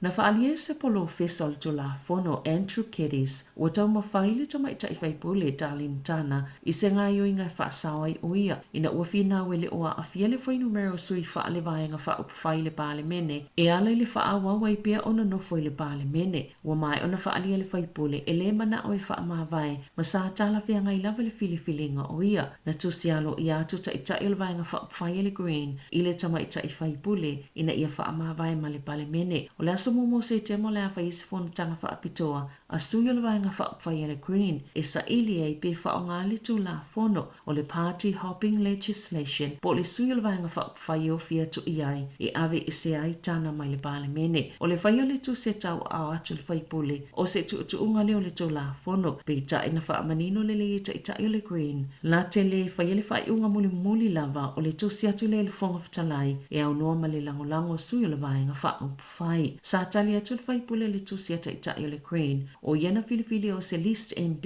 i le taimi le whainga balo te tele le lua whilua tolu, e le aisana ngā yo inga se se na whaia, e ala ngā tatau ena whaatia ese o ia le fonga whatalai, mai le maota fono, ma o le a le wha ma vai. Na whaali e tana i le autu stala i le pāle mene, e le whaapia ua i sa ili solo se awale alo ai mai le to la fono, aina a waile green, ona o mata anga mata ngofie po o tali tonunga sa tulanga e se le vaenga wha upwhai, e le ise mea o sui e lona avea, ma sui tu to tasi. O lo langolongo ina le taita il vaenga wha upwhai le leipa, le titaona wha ma vai le tamai tai whaipule, mai le pāle mene. E to o tele ta mai te ta ilima tau sanga a matane ia o ngā tūlanga lua, e le tau tatala, e pia na whaalia e whai a onga, ma wala tau tua ia le COVID se fuluiwa, ma le tele o taime whaasasanga i masini whaate konolose. Wali putia e whai a onga o tamaiti fōu, ma whai a onga wa onga a mata, wa to o tele lawa tamaiti o la tau moli mawina, le o le tau tatala, e tu sai maseli po tele ofisa e whai a ilo ilonga mo a onga, ua whaalaulo i nei le so. E sili atu male kua tau whai a onga i pitonu e maula lalo tamau a inga, ua lātou whaalia, o le tele lava o lātou tamaiti a onga, e lalo ifola lātou tau tatala mai le tūlanga e tatau na iai, whaatusa i le nā o le tolu pasene o tamaiti fōu i a onga i pitonu o, e maua lulunga tamau a inga, na whaalia nisi whai a onga, e iei nisi tamaiti e le mawhai o na tau tatala atoa, i se whai upu e sili atu male whāpe lima ni upu, tele taimi e wa ai pe mata i masini whaate konolosi, mala i titi le taimi e whaita waini tusi, matuale i loa le whaatula nganga o le ngangana, so a nauna male kalama whai ngōwhie. O nisi tamaiti ta i ono tau sanga, a tau tatala, ua whaapea, alua o whaleui, ai ua le mawhai o na tau tatala sao, o te alu i le whaleui, e tu sai ma se whaamatalanga se tasi o whai a onga. Na ia ta ua fo'i, talu mai ona whai a onga i le lua se fulu wha tau sanga taluai, e le iwa ai mua lava i se tūlanga māua lalu whaapea, wo o iai le ngangana tau tala. O lo ilo le mtanga luenga o leo le vae o ngā luenga se lau fitu se fulu, e mawhai ona wha asao se vai ngā tupe 5 miliona tā la. Mo le silia ma le whātau sanga, ina ia wha amalia i nei le mana onga le mālo, e wha i titi ei tupe wha alo pāketi, na sao le komisina Andrew Costa. I le o awhi ei au nanga i whisanga i matangata, i le whautuanga mō suinga le ana tu ina tu le au whainga luenga i le asolua. Sa le italia ina le komisina se wha atalanoanga ma le checkpoint, le polokalame le leitio ni sila pitai, i sa lātou pe pau wha amatalanga o lo o wha aliai, o lo o tau mau pea la lātou matanga luenga le wha tinonga o au nanga au tō. O suinga lo o tu inatu wha whautuanga, e au fiei le wha ata ape po le wha amuta o ngā luenga, e lua se lau wha se fulovalu, e au fiei le se lau lua se fulovalu o lo o awa noa i le taimi nei, a mata ni ngā luenga fau se fitu se fulovalu, o lo na winga, e se lau fitu se fulu ngā luenga o le a wha amalo o lo, mai le au wha inga pitai, na wha ilo le komisina, o le a le ilua le atoanga o tupe mawhaiona whaasau, se ia mai a whainga whai unga muli le masino o kitopa, o le a whaanga solo whaatala noanga i leisi tolu vai aso o lo manai. I se pepa na liki pe Saufia i tua mai le company telenga o si tapaa ale Philip Morris o loo whaamatala i nai e te tau le company o nau na i malo si vaenga whaopwhai e au fia le New Zealand First ina ia iaini tō la fono e manu ia ia lātou o loa o tapaa whaavivela po o heated tobacco products. Na maua le leitio New Zealand ia lātou suenga ni pepa o whaamaunga le lua fistful fitu o loo whaaulu talaina Designing a Smoke-Free Future in New Zealand o se fuafuanga whaatou sina ma whaatawana o mo HTPs ma isi oloa i eile vaila au le nikotini ai le eise aso ina ia whaau fia i tutonu le polo kalame o le smoke-free luafe lua lima le fuafuanga ina ia o atu le luafe lua lima ua sa o loto le atunu mai le tapaa. Satu siale fuafuanga ia o kusolua fistful fitu al company ngau stapaa a o whaatu la fono ina i le whainga malo le National i lea taimi o loa mo le vaping na ta ua fo i lea pepa e mana o le Philip Morris New Zealand e wha amalu sia i la tauwi e te e le matafa i le company tutonu le fuafuanga le Smoke Free New Zealand ina ia umane wala tau i loa a te i oloa le Philip Morris New Zealand e whaititi e tūlanga la matia o le te fo i le whaititi ngā wa afianga po o manuanga mai tapaa o le folfolanga le Philip Morris e mana o ina ia tau fia le whaatau atu sika le ti peitai e le o tau nuu le nā folfolanga i tu sai ma wha maunga o na o le ono 2% o la tau tupe maua i le lalangi e maua mai tapaa i e ula a e nunofo ma whaatulanga mai a la tau HTPs po o oloa tapaa whaavivela e whaapeo se vaenga o tau mawhainga e whaasa o loto mai eile lalulangi mai le ula tapaa. O ta iala le company, sa whautua ina ili whaasanga i una ili New Zealand First, ma le vaenga whaopwhaia Māori, ina ia talia ina HTPs po o tapaa whaavivela. Pe ona liputia ile leitio New Zealand, talwai nei e 50% na whaapa ua ile minister le New Zealand First, Casey Costello, le tiute mo olo HTPs po o tapaa whaavivela. O Costello o ia leo le minister lango mo le soifua maloloina o le minister fo i mo le ofisa o tiute na whaamatu e se ai whainga malo se vaenga tupe e lua se lau se fuluono miliona tā la mo tiute po la fonga ia u whaapa u ese ma whaititia mai tapaa. E to tolu tangata na maliliu ma le to lua na manu no ati ngai nei se whaalavlavi tau taawale South Canterbury i le asolulu e lua ni taawale na o fia le whaalavlavi i le awala o le State Highway Fituiva masali putia pe to solo kuata te ai le tolu i le awauli o taawale i e lua na ese umaitu na malangai a o le itupu le whaalavlavi pe o na ta ue leo o tangata i na manu no ana ave le whale mai kalai stete a o tangata i na maliliu e whaapea mai se kulupu na siato i le tō malo, ma o isi tangata nei le isi taawale na mulimuli atu itua i le taimi na tupu ai le whaalave.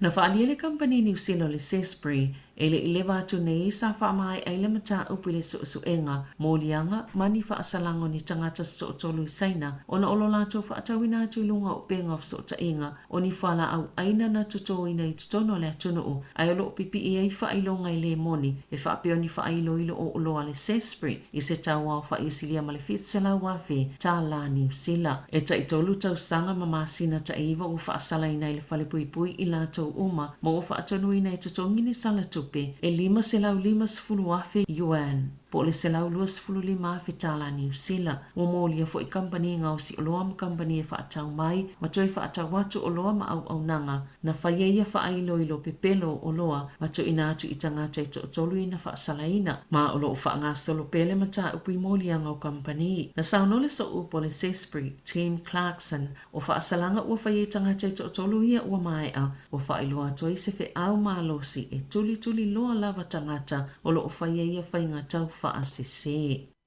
E tele ina silia malita i se lau 50 afe tala le tatongi o tangata whainga luenga, ale mata ngā luenga fōmoto la fono, ma ole asilia malito o iwa sifulu lea fa ingo tangata ole angalulu e tu Simon i fa mau fo wa faita wa fele numero tangata fa ingalwe ngal malo wa vae le fa ingamalo so fa tasi ma wala to tu ia fo il fa ingamalo wa mavaya tu ona fa pe o tele pulenga ole taita i ole act David Sāmoa o lo va ia le matanga wenga fo ma o se tasi o mali lienga ila la to fa ingamalo so fa tasi ile tau sanga talwai o fa numero sa ma fa ona mau le vaenga fa le green le ana ulua ilo mie le post na fa ilo ile tutongi o ngā tutonu le matanga alwenga e se lau 5 se lau tala ma ua maua lunga mamau atu ile tutongi o ngā tutonu o tangata whainga alwenga al malo e valu se lau tala o isi fa amau o lo fa atu langa mai ai ni fa atu langa nga ufautua ina mo le matanga alwenga e au fieni sui o fisa fau se tolu e o atu ile taitolu se lau 5 tala o la tutongi na saunole faipule le Green Francisco Hernandez o le faafolinga o le whainga malo so faatasi o se ami o nga faati ngā loto o na o le tele o ngā luenga le malo na faamuta na sauno fo ile taitai o le Labour Chris Hipkins ile le teo New Zealand o le matua faafolinga la vo David Sāmoa o na o le tele o nei tangata tutongi ile silia ma le tai se lau 5 tala ile tausanga a o isi tangata whainga luenga le malo wa faamuta la tau ngā luenga na faalia le faatonsili o le unia lau whaila fonga Jordan Williams e fōlinga mai matua se lava le tu lea e anga i ai le matanga luenga fō. Tala fō ia mali se ufonga le lau moa mo le nei vaenga o le tai ao.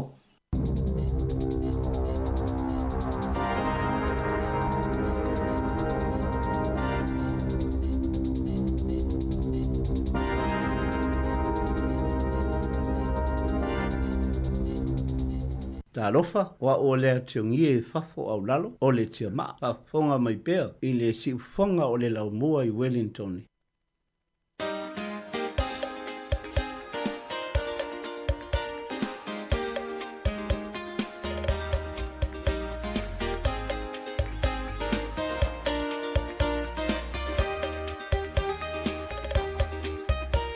La tana ngana Sāmoa lau i loa i le vasala loa longo fa tutu i la o le Pasifika atoa i tu e fa o le lalo langi sila mi o ma sila mai moa i se mafua anga walai o na o talanoa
na fa'alo alo na te la e mea umalawa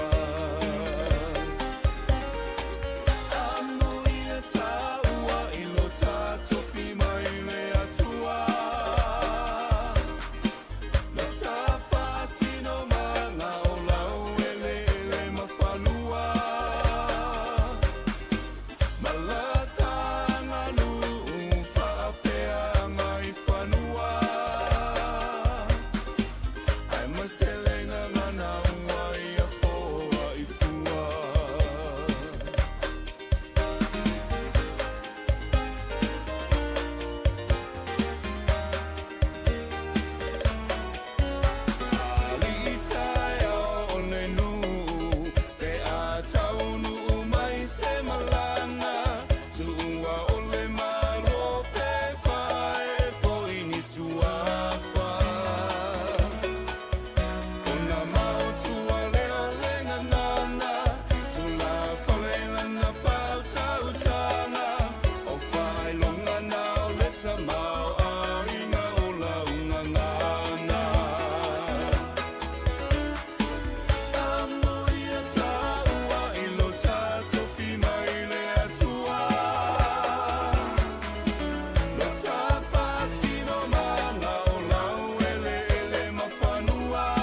Si fonga le sunga ya se mo fiu le tufunga mal fa fianga na fa ta wa ina o le tatu ngana.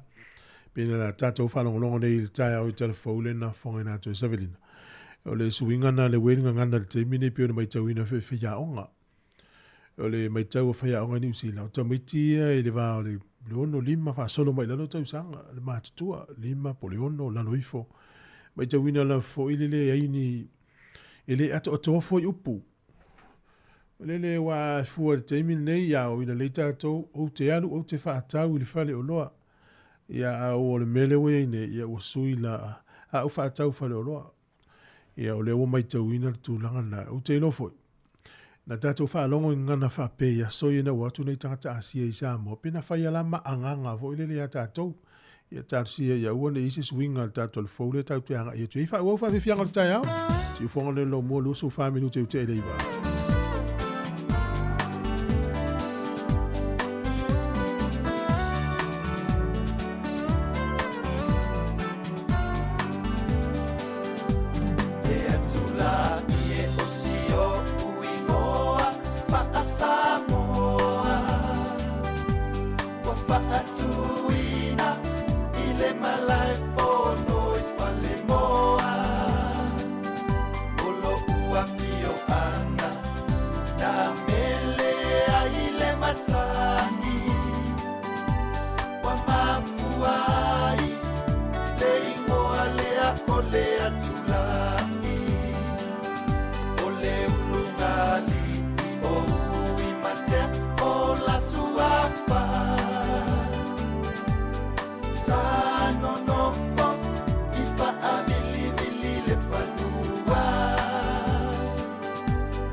Temana omia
le mavaenga lava asina ya toiva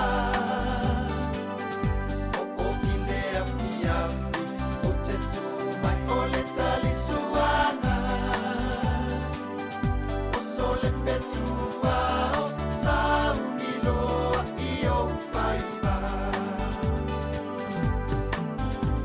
le maunga o mafalu bafuli mai a petangumiai le ulua i masina maua ina ua mele ai le matani mana tua ilo uloto le nu o sikuva pasiona vai le ufa asamo na foai foai mai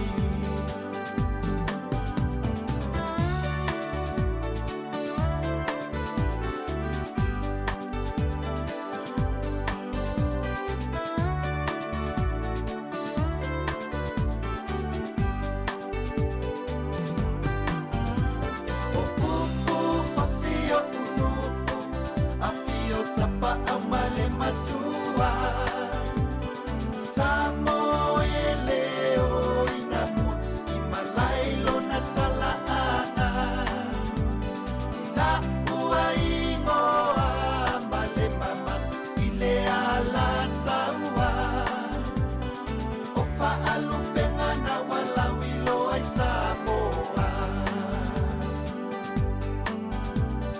o whaalupenga na walawilo ai Sāmoa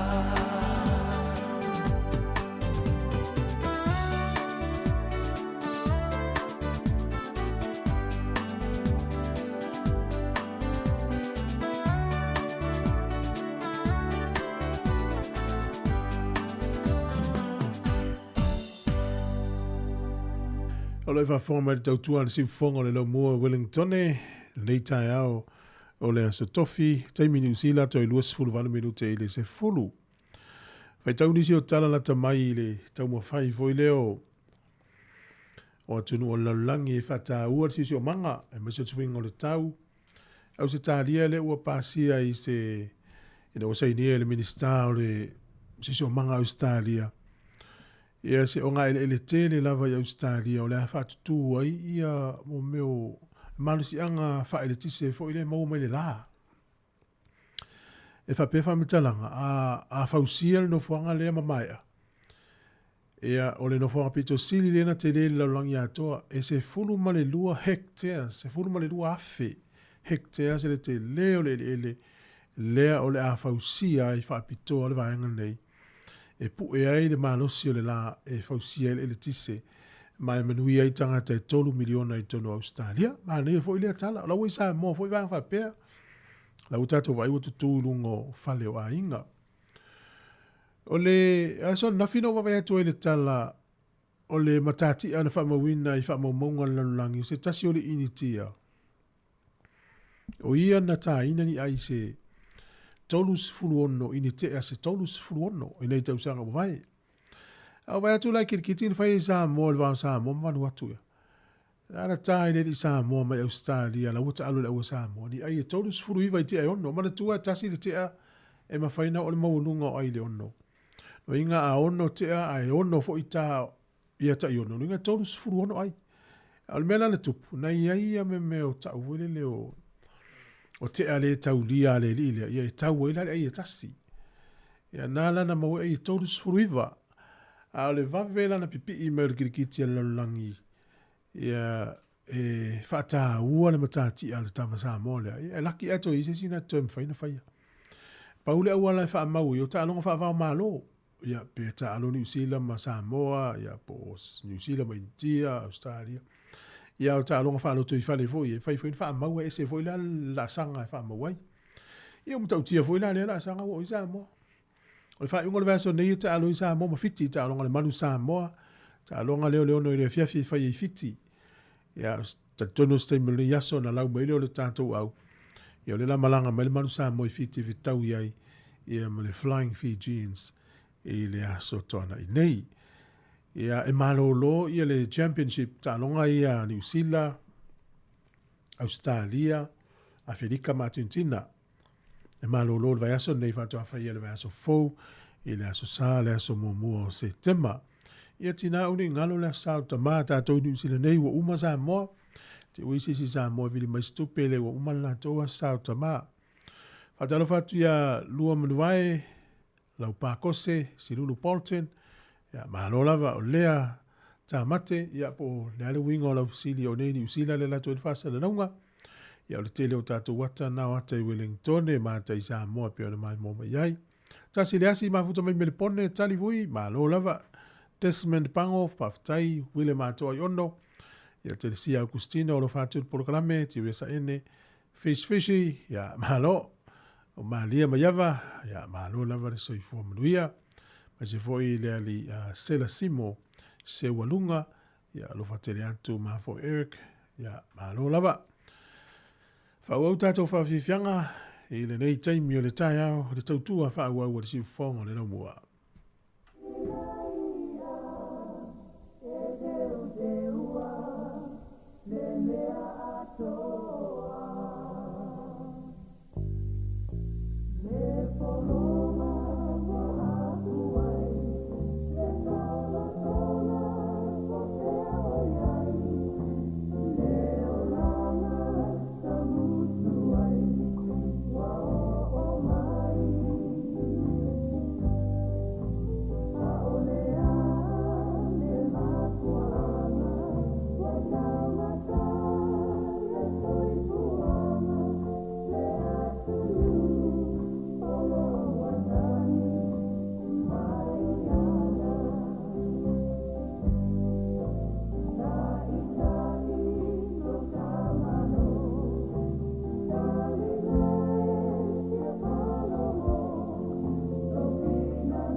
Sifofona ole Samoa. Samoa Capital Radio.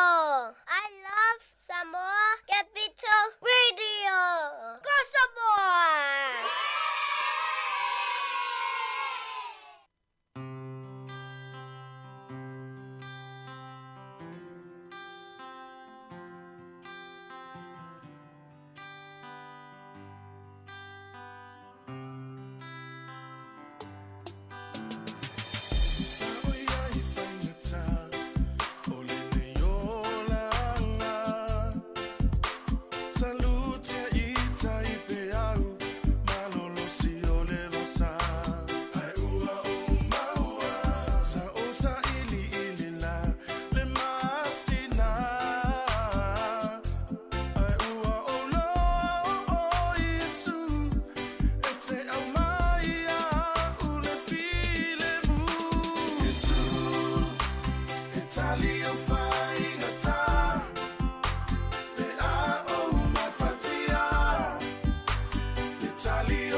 Talofa pa o tono pelongi o lo e whafonga mai i le si fonga laumbo i Wellington.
Na o tau sa ili o ele wo ile po malulu Ta lema mo e pe malolo Le fia wa ai atu La o pele e wa o wilo lo wa lo fa fa avalea E tu mau pea ele suia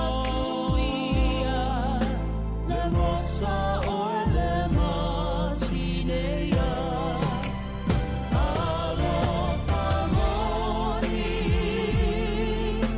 E pai o leoti O ela urosa manoni E tu mau lo sa sala E mawai mana vanga Ai onge ai ngangana La rosa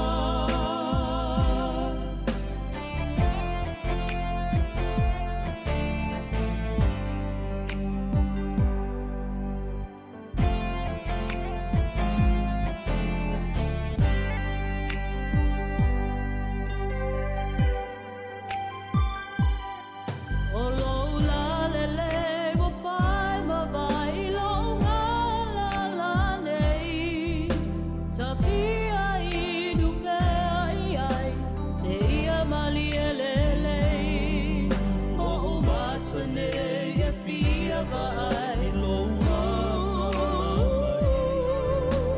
Elena ne ai di poe Le tai le la oi va de mai Alofa moni E pai o leoti O ela urosa manoni E tu mau lo sa sala E mawai mana vanga Ai onge ai ngangana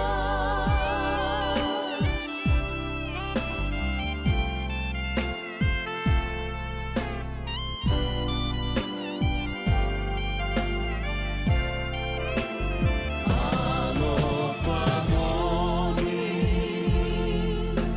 E pai o leoti O ela urosa manoni E tu mau lo sa sala E mawai mana vanga Ai onge ai ngangana La rosa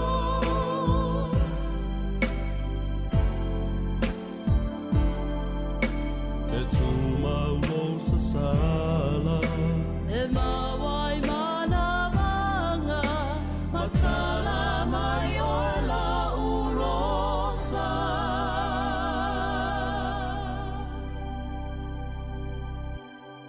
Talofa, I'm Tiana from Miti. Keep listening to Sāmoa Capital Radio Wellington.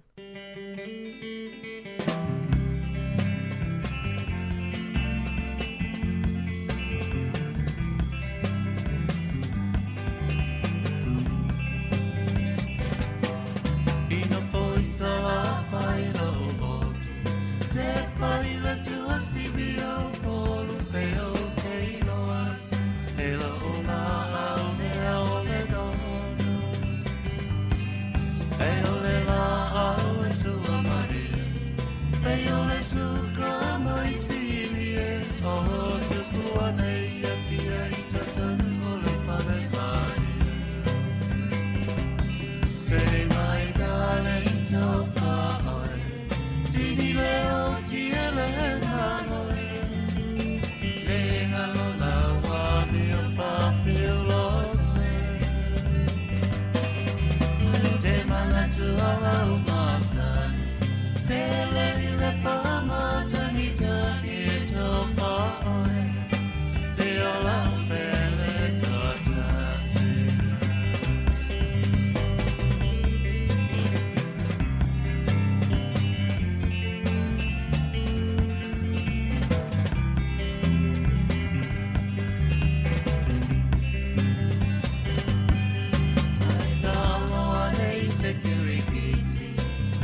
te wheau, te au nei pahanga. Awa tui alau mea ai, ma se e malolo ai, mama koe whanua, ai soi ane te whetalai. Say my darling, to whaoi, tini leo tia le nganoi, le ngalo awa mia whawhilo. Te mana tua lau masai, te lei le whama taki taki e to whaoi, mea lau pele toa tasi.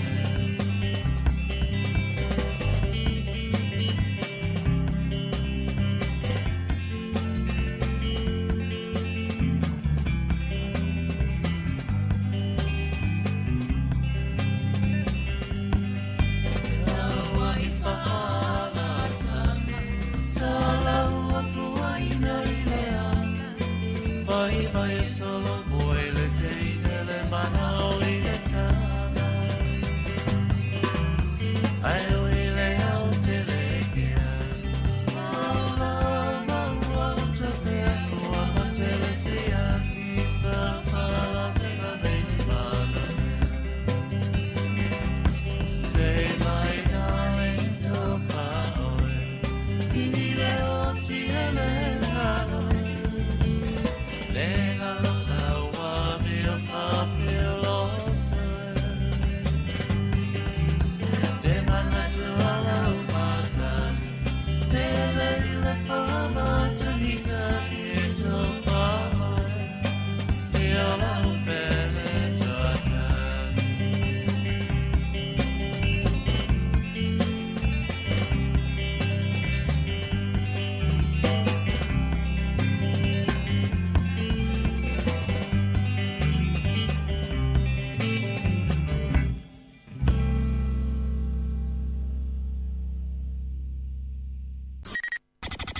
O le tautua le si ufonga o le laumua o lo iai fo i le langolango a le New Zealand On Air. O te toi whatalofa atu le whawhonganga le tinu. Whatalofa atu lo whionga alo. Haftai lo whionga msanga. Whatalofa tua foi pa yeman malu tato tinu. Mwhayon mo mo lea manoe.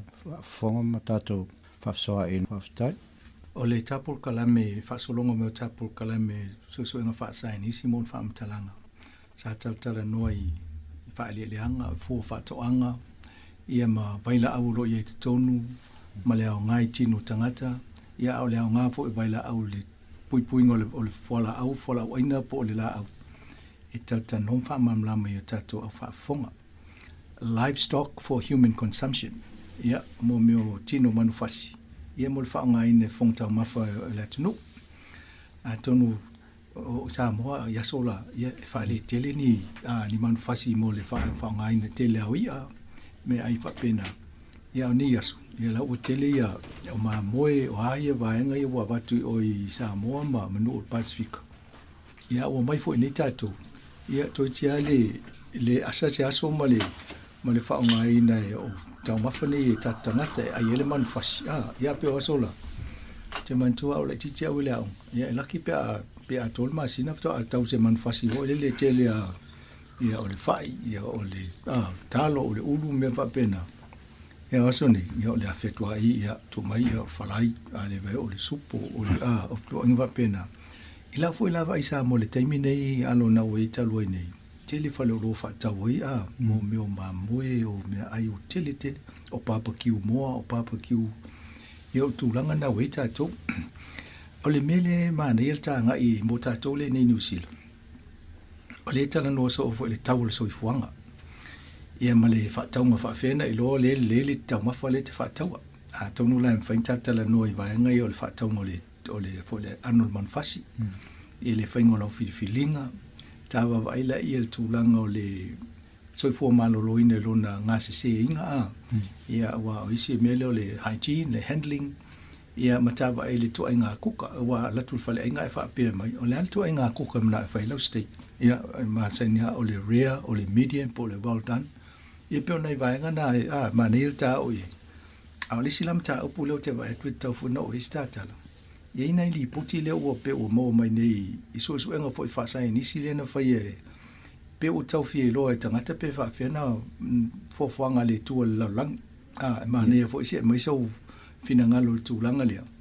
Awa ele Paul Kalame le polo keki lea whai te lea e tau split atom e tau whai e tau sweep wai to inga mea pito si le ana lai titi lea whau mai mea e o le tautonunga whaasai nisi o le laulangi na whau I mo mea na pāpā I le whate te ama ia al tautonunga whakesi anu o le fofoanga le li le ele laulangi ia tonu mane fo isi yo se talonga vaenga na vaenga mulmuli le Paul Kalame ia whaftai ham sanga mole awa noa whaftai nau o maoti maia le whatulanga ino tā Paul Kalame na taum whai atu e tal whatal noa ia tulanga nau whafsiningia peo tato amata maila tulanga le o le whatawina o le o mea tu so le o le tau tonu o le vaenga le le whapea o meo o ano manufasi ma meo I am tulanga uma whapena so se vaenga tulanga na o vaenga na e whaingo ina I tulanga ia so enga mo meo maso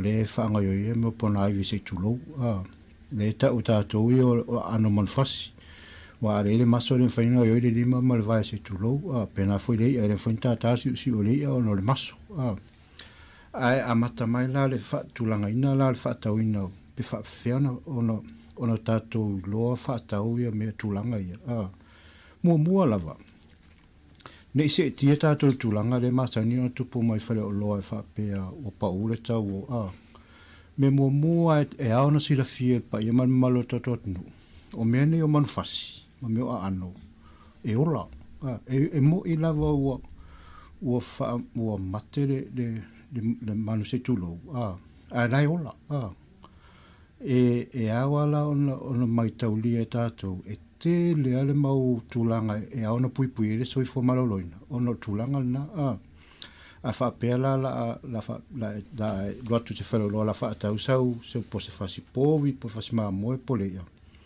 e alua malo mautinoa o vaenga nai o lai ola ina ia e wa ai patino ma fili tatau pe po la tono al tūlanga whetau ia o tūlanga le o tūlanga nei a whape e whaingofia I Sāmoa ono Sāmoa amna o mia role moa po le pua se tulo e wha ngā temina a pe o tunu leo tatu e ono le toa te leo le whaitau a whai ua a veala ma mea ua whasi te le ia manu ma te le isi mau ngā sesenga e whai ua tupo e lama le te leo le whawhitauli o loa lana whapela e alu whare o loa whatau ia la sau whasi povi po se ia po se me uma whapena mai tau a tatotunu a ei meo mea tulanga e whaasau I whare o loa whapeo whapa ure tau aua nei e sidi atu soi fo maloloina nei lo a fie la fiolo soi fua tango fie I e aua nei lo tatotunu o lai ola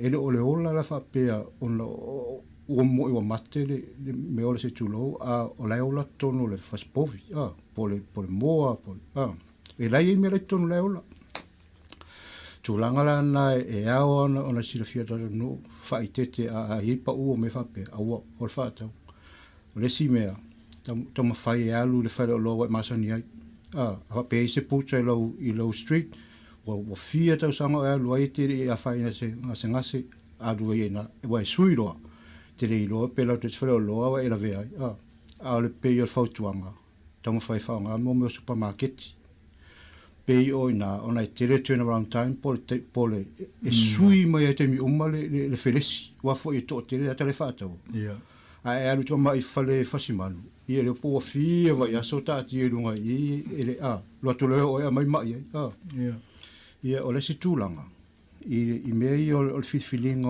o mea o me tau mawha wa ai le leipo nei lunga e ile me o le whaala poto na ta o me o le certified leipo wa ai po I se lepo na lunga ai wa tuele ai o whaatawa lona lua wa ai le me o le kava o te leo miti e whaatau whara o loa wa kava le plastic ai wa etu lo po bo tulanga whana po wa afia po wa maasa e fo se tulo a wa whaatawa le me o le hipu whana le plastic le tu ai a whapena fo I tulanga iai o whaatau ona tulanga nei E o lo ke sene I le vaenga lea, ia wa lea ngā, o le o ke sene na te whaalea ina le. Malona lua, o lo ke sene na te whaopopo le ola I le vaenga la le te whaatua I ola. O le vaenga la I tonu, e tonu. O le mea o le bacteria, po le siama, o le mold, ia ma le mea o histi. Vaenga e tonu na I tonu, e ola. Le ala whaatua, latu whare o loa, ai whape e open mai pe po o matala mai se whasipovi po se ia I le aisa awal whaataua. O lesi vaenga, tama whai e omi lo lim tusi se tulau. Va ai pe malu pe malo pra o matulang. O lesi mea e pi. A pi foi po slaimi. Na wa mata na ola siamba. Ia o lesi vaenga. E whangaina le isu whamon se tulau. Wa e saulo la manongi la lea. Ia e whatuloa to le ngana. Le maoni le tato o whi au vai. O le tutu sa le alvai la au nai na malmanongi le la sa whaspovi. Mawalon manongi na au whangaina. O nawa amata o na vai lua le siama whaspovi. Na la sa manongi na. O vanga malana e au totot nu. O na mai taulia. Wa whai atu o lai ola. O na o lai lai e umala siama me mo yere ola tonu. Paua le vaenga te tonu o lai e ono saunga le mu. O le vaenga le o fulisa vo ina le o malo vo ina le E o ngā ioi la siama ia o matua poloka ta matamina. A te luatu lola le fulisa vo ina le matala. A le pek. Va ai package po a isi fale tonu. A isi fale tonu tam fai siaki umal mea o tu e lo lima va i po malu. Me umana o le songi o le lanu. A vatu o sui le lanu. O le anga foi. O le lanu e sui. O le lanu e alu ese lolo ke sene sui le lanu. Wa matana lanu ufa solo atu al lanu ena se o lanu e mata. O le lanu mu termina na pipi ilo ke sene le faspovia na le lei. Ai e iei le taimi. E ese le vai la awatu e supermarket ina ia umila nga. E lolo ke sene la awatu ele na tried. Po tu ele sulfate. O vaenga na e ese mai la latou fasenga me mana e auna o le mea e fa mafa tuai va ai le supermarket pe o ina e vave ale le turnaround por whangaina e sui mea te mi na le tele la whatau ia ma me umana siaki o tulanga na le me o le pikiina po le filfili lau filfilinga i lau faspovi po lau i ale la whangaina Ia atono mo tātou Pasifika, ia misi fo tātou Sāmoa, ia aere o whasipovi, o le māmui, pe o maenga I o poa, pe o manuana e manufasifa pe nai whaongai tātou tau mawha. Ia mai ala ia pe a pe, o le tūlanga la I le whaitete pe a whapa ure tau. Ia mataulia o mene o pucha I New Zealand po supermarket, e tele na whaiei me te alatu lea taimu wele pau, ai le ngal pau il vaenga o lo foi pa ulai fai foi si o lo ia tonu ia se la tau fa to sinal na vai tau ina ia fai la tau fa pitoa ia ina ia tau nga yo ye fa alu le stock pe fa tau toi o lo e mala wala vai alu ia fa tai mo fa tau o mena lai fa pe o pau special ia ele ia lai a tonu la fo o lo fa tete fa le o lo ye o ni fa tau ni me ono a fiel so fo malo lo ina tanga awai e dito tanga ta fa tau pa tu pus fa la vela ie fa te fa masanga e sa lele sa nong e pe ta ua e o tila te mi e pa upa pe pa o se vai mal of wa me na ile ola e fa ngofi e pule ala o ya lu pa una e o mai lo me tau mafa ia amata lo to fa tete ona tulanga na ai mai se fa tete ta te le me o man o ano man fasi ona pe tulanga na o manta o momo o lai e ola e mafai tele o swinga la yai o isi taimi wa amata I mei o supermarket nei te fa mafata to supermarket ai ai fo le lato sasi e le taimi wa tele ya le o loa le supermarket amata lo então fai le vaenga o le taimi wa tauna o mai le fangaina a wa ave o marinate O fai ngo fira tato o fai papaki o se o me tamana ile to tinga inga soka. A malu to le loa o tamana o leva malanga. Ia o le situlanga. O vidi. O fai le mins. A sila tu lo i minsi te fata wa matana sui mai vaenga tonu po o ye o tiro o le vaenga le lena tupu i lopa le sau le TV ma le news la langi. Lena na maua i Britania ia McDonald na mo foi saina. Wa vili nei la minsi e fai ia peria McDonald. A mo fa e lo ano povi por po wa tu i ma sol fa no se tu lo wa afia i la le tununga o telo tangata to ia afia i ma sol fo maloloi ona o tulangana wa tam fai vanga fa nga tam fai ona vidi wa le se sina te ropo a me o vidi fatas ia le si vaenga o so sisi o vaenga uma ye vidi ma palu fatas i pe o means ma me o so sisi ma vaenga uma va pena te lo te tau wa te totunu fai te tulangana ona a o na fai tulangana ona tu lo le o vaila a ta fiofi ai wa le me o vaila ona la tu e tono vaenga e fa e la titi mai vaila o tu fa spovi a o lo la wa umalaunga ona vili lo le ma fai so sisi me uma pena ia na la o lo ele me o vaila e le se tai me ta po kala me fa lo to ile te lo vaila wa o tu la na fai titi ta fo so sisi la to ma mins o le wa te fa fefe mai wa te na wa ri barbecue mo me e o le so sisi tu urunga barbecue ia o te te o fesidi va pe po ani me o ton taja me o bang ia barbecue le ma ia ia la ia fa longo le pe tingan ma na va pe ia de si le veta o mo sanga a fa pe te tono ina le pucha le to street pe io ina ma ne so sisi ia a tu supermarket sa fa spovi mal ma mo vai vale le alu ai fa nga ye pucha ye pa fa wa tel tonu ina wa fia ta usanga lo ye le se nga se ai tão fa sa la so sisi male mins mo ina a pe lo ina vili a va to va nga fa nga ta na alu ya la tomit a pe o tau dia so sisi ma pe fa o motino a o leva na fa ta wa lo a fia tango le va nga ne isi tel tonu mo isi i pa langi u ta noi fa mai ole umi ona tu ole manfasi ole fasi povi pole e to e breakdown na mela ye ta ole ton na malu wela ye fa ngofien kuka e foi la isi to nga tangata mo la vanga ye kuka la ship e pe e fa la to mena ina ia fa ngofie wala o kuta la o breakdown le mi tu sa la wa ia faftema sang o le tulanga na ile fa vanga na ona o le vanga ie le fa malu ile fa spovi ma se fa spovi ia e fai mal fa simano uma nena fasi le mano se tulo ona ave lo le tu fa tali ile vai aso i o tulanga na o le suka le to toi mai mataulia o le se o le tatal fatu o mate le mano o le alu la la to ave lo ke se ne le faspovi ia o boloka ina le suka se i o te tatalanga mulmuli pa uma fam talai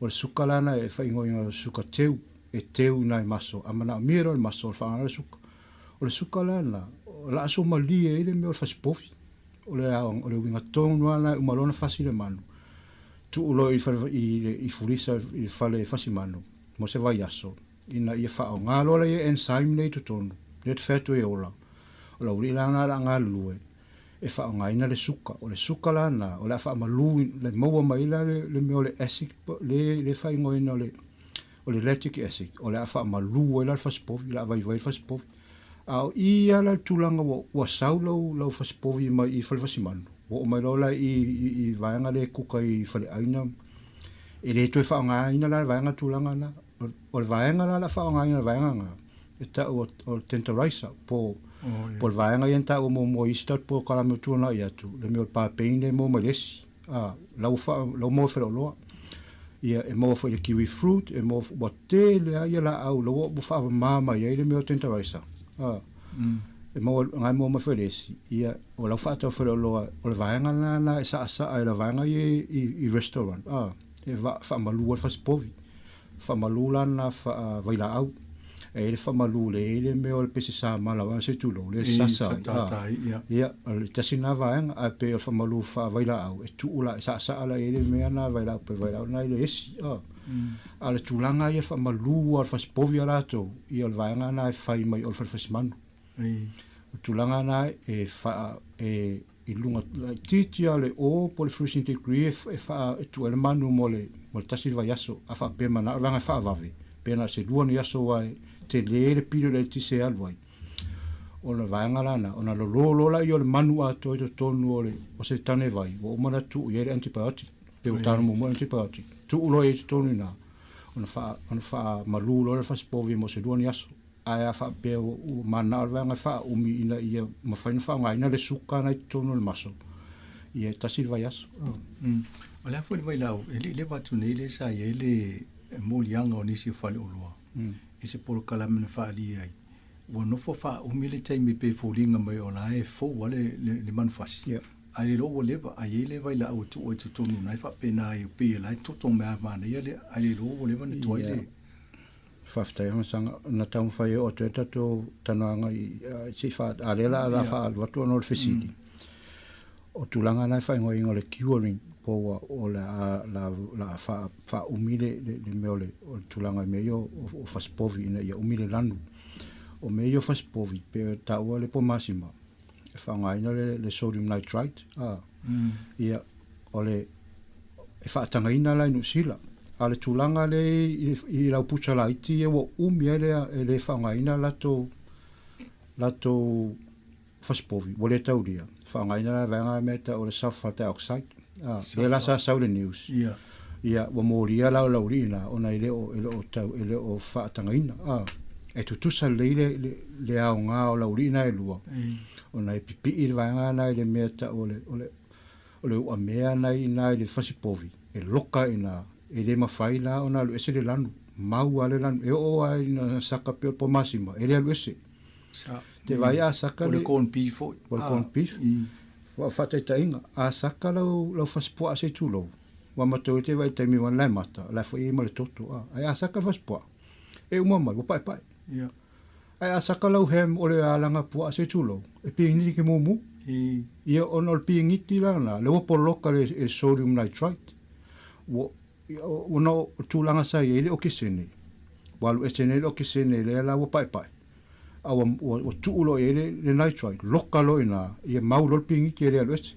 pena fora fas po masima sa lotu le fas povi e mumu a sakal fas povi o ena a o lana sakal fas po masima e mumu ona wa lokala ina le sodium nitrite e loka ina ile mele se ilo ke sene ina ia tu maule le lanu mumu e fa fiano lo pe lo tu vai fa pe le tu mo si mo fas povi si tu lo ai ova ia to lai tai tu se felicial vai la ye fa fiano lo la ye le sulfur dioxide le tonu le fas povi fa stefan stan fa si le sa to tono ina le pe fa fea ona e fili lo fas povi la matanga tu langa la na te la tu siaki o le manongi siaki e tanto pe malu ata malu winga wa tu por fa lave o fas povi o leva lona lua o le o apupulu na pe o pi o te milana o slime na mai bacteria ma mold winga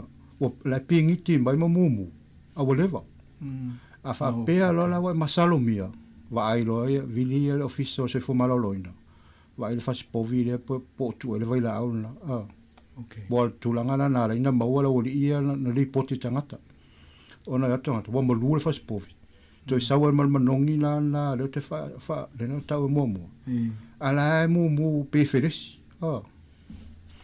maro ole handling ya atono ia o poka la me so fu malo lenta no ai tango is tau mafa tau no fu mu li mama fa pena a to tonu foi le au fale fasi manu le ai yo meta to wa le te va tu se fa fa le la to overall papa e mala to wa mole multuma ia ai le lo la ta to le nga so longa mai na fale fasi manu o mai i la uri le tip pe fa pe Preston fa te inga ina to le tip mai vai nga se so le povina mai le ia au tonu foi supermarket ola ia la to tanga ta fasi manu la ia ta foi mo puche e no tip mai vai nga se Atonu vai ngo mana wa lele lo atu ta sia mele te vai na le package le te le fa ta mo ia a le wa fa tu ina o mata ngata le tu o lana lele le nga se sengo o vai nga ia ma le tapenango sa o msanga e ta ua te le tulanga le o le se fu malo loina o vai nga umala ia